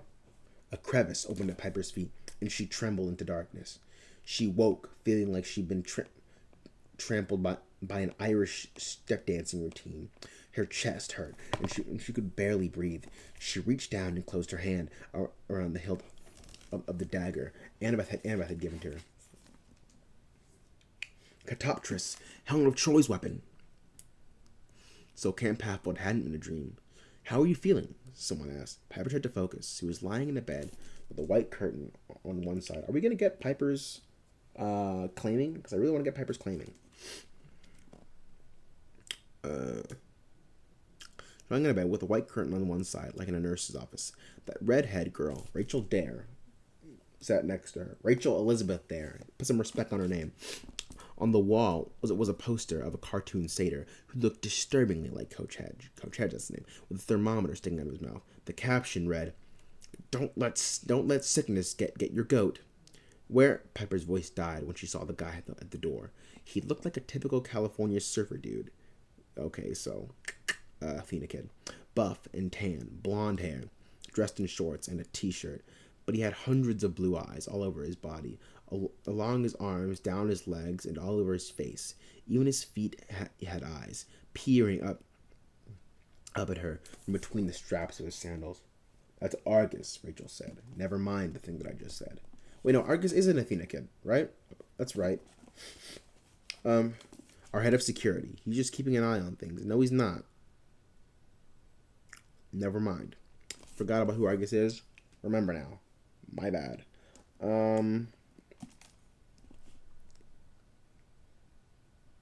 You'll have to wait and see. Shut up. God. Anyways, nah. I'm kidding. It's fun going through this book again. I probably haven't read it since when I reread the series before the last book came out in 2014. Interesting. I don't think I have read it in order. That's funny. Yeah, but this is what the stream's all about. Me reading it for the first time and you guys revisiting the series with me. Where is it? That's Argus, our head of security. He's just keeping an eye on things, so to speak. Argus nodded. The eye on his chin winked. That's disturbing. Where? Piper tried again, but she felt like she was talking through a mouthful of cotton. "You're in the big house," Rachel said. "Camp offices. We brought you here when you collapsed. You grabbed me?" Piper remembered Hera's voice. "I'm so sorry about that," Rachel said. "Believe me, it was not my idea to get possessed. Chiron healed you with some nectar." Nectar? "The drink of the gods. In small amounts, it heals demigods. If it doesn't, burn you to ashes." "Oh, fun." Rachel sat forward. "Do you remember your vision?" Piper had a moment of dread, thinking she meant the dream about the giants. Then she realized Rachel was talking about what happened in Hera's cabin. "Something's wrong with the goddess," Piper said. "She told me to free her, like she's trapped. She mentioned the earth swallowing us, and a fiery one, and something about the solstice." In the corner, Argus made a rumbling sound in his chest. His eyes all fluttered at once. "Hera created Argus," Rachel explained. "He's actually very sensitive when it comes to her safety. We're trying to keep him from crying because last time when that happened, well, it caused quite a flood." That's actually cute as hell. Argus sniffled. He grabbed a fistful of Kleenex from the bedside table and started dabbing eyes all over his body.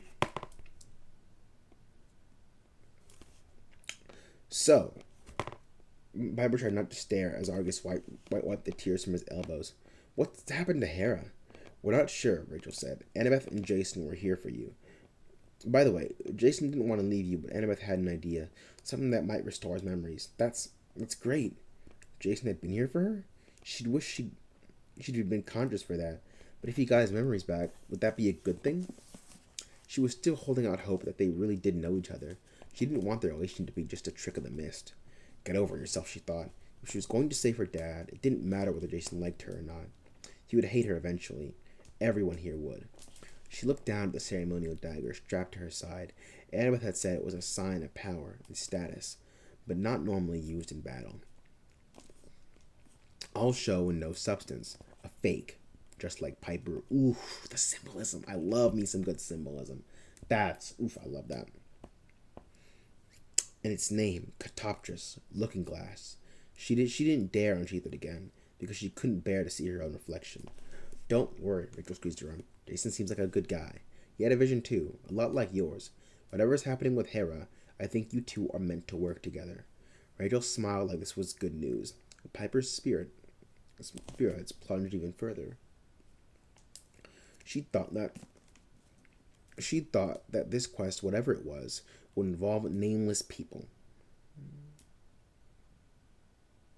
Now Rachel was basically telling her, good news, not only is your dad being held ransom by a cannibal giant, you also get to betray the guy you like. How awesome is that?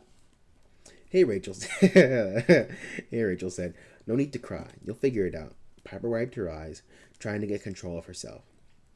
This wasn't like her. She was supposed to be tough, a hardened car thief, the scourge of LA private schools. Here she was, crying like a baby. How can you know what I'm facing? Rachel shrugged. I know it's a hard choice, and your options aren't great. Like I said, I get hunches sometimes. But you're going to be claimed at the campfire. I'm almost sure. When you know who your godly parent is, things might be clearer. Piper thought, not necessarily better. She sat up in bed. Her forehead ached like someone had driven a spike between her eyes. There's no getting your mother back, her dad had told her, but apparently tonight her mom might claim her. For the first time, Piper wasn't sure she wanted that. I hope it's Athena. She looked up, afraid Rachel might make fun of her, but the oracle just laughed. Piper, I don't blame you. Truthfully, I think Annabeth is hoping that too. You guys are a lot alike. The comparison made Piper feel even guiltier. Another hunch. You don't know anything about me. You'd be surprised.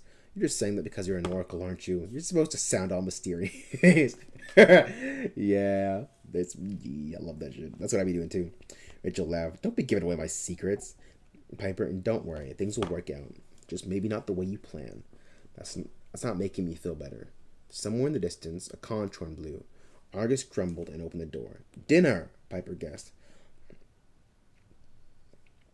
You slept through it, Rachel said. Time for the campfire. Let's go find out who you are. It's so interesting. First of all, end of the chapter, and that's the last chapter for this stream. But it's so interesting to me that I'm excited. This is a nice little cliffhanger to leave off on for this stream. But freaking it's so interesting to me that Rachel was the one like telling this stuff. You know, she's like immortal. She's like human, but she's going to camp. I just think it's a really interesting position for her to be in. But yeah, all these chapters have been getting progressively better, and this campfire has been foreshadowed for these first like 100 chapters, and so that's really interesting to me. Like this style that Rick's going for, this new style of like changing perspectives. First of all, I really like, but it lends the story to be a lot longer because like we're at the first 100 pages right now, like, and typically we'd be 1/3 of the way through the story at this point, but no, we're not. Like they haven't even left camp yet. Like this is where we are. We haven't left camp yet. We're still waiting for all the claimings. We're still waiting for the full quest. Like usually we've left camp by this point, and we're gone on the quest. But now we're taking a lot of time to set it up, which is going to make everything seem so much more weighty. I know, right? I love that about it too. Rachel being integrated in this way, although she's more, yeah, it's just cool. There's nothing really interesting to say about it. It's just cool that she's like doing all that. Piper's going through her edgelord nobody understands me phase, though she is, because nobody does understand her. But she if she read the first books like Jason did, she would know that if she told these people her struggle, they'd be like, "Oh, word, okay, happens all the time. We'll just help you out do that." Happens all the time. Happens all the time. And they'd be sympathetic. They'd be sympathetic of her position. But I digress. Um, so yeah. Um, I'm really excited to see the next chapters. A lot of world building. It's a lot of world building. It's a lot of taking the steps to properly to build out all these things more out because there's perspective. Exactly. I love it. I love it all. I love the style of the story building because it makes everything feel more full. Um, so yeah, that's really cool to me. Um, but yeah. Um, so that's it. I think though we are going to end this stream here. I don't think I have any other thoughts on the story. I'm really excited to see who Piper's parents are obviously next time. I'm really excited to see um like who like who her godly parent is. I'm really assuming it's Athena. Jason's parent is becoming more and more interesting because he's clearly aligned with Rome, and I don't know how that's gonna fully Thor. Thor's Norse. I don't know how that's gonna fully play out, but I'm really curious to see all these things that Rick is expanding his world. He's taking the world and he's flipping it on its side. And he's expanding it in really interesting ways that we haven't yet seen in the series. So I think this is cool. And I think I'm excited to see. And I like that also. I think that it was a smart choice to leave Percy out of this book. I think that it was a really smart choice to leave Percy out of this book because I think he would have overshadowed these other characters that we need to take time to learn about. So I'm kind of happy he's not here because it makes these characters more emphasized and it makes it feel like it's their story, and we get other characters. We get our Annabeths, we get our Chirons, and Will was in the what's it called, the Last Olympian as well. So we get the other characters, but now we're focusing more on these people. And if Percy was in it, that'd be overshadowed. So I think this was a good decision. But yeah, regardless, we are gonna end the stream here. Thank you everybody once again for joining. I appreciate the hell out of all of you. Like I always say, you make these streams a lot more fun than otherwise I'd just be sitting here reading to nobody or I'd just be reading it by myself, which I'd enjoy, but not as much as this. So yeah. Even without him, is the absence of his presence looms over the camp. It does, and that's the best part as well. It's just that like everybody and freaking everybody is like always like, oh my god, Percy, and they're like, who the fuck is this guy? I can't meet Percy. He's gonna be a lot more cool when he meets him. But anyways, I digress. Yes, happy Thanksgiving to everybody. I won't be streaming until after Thanksgiving, obviously, but we'll be picking right where we left off. But yeah, until next time, guys. End of stream. See y'all.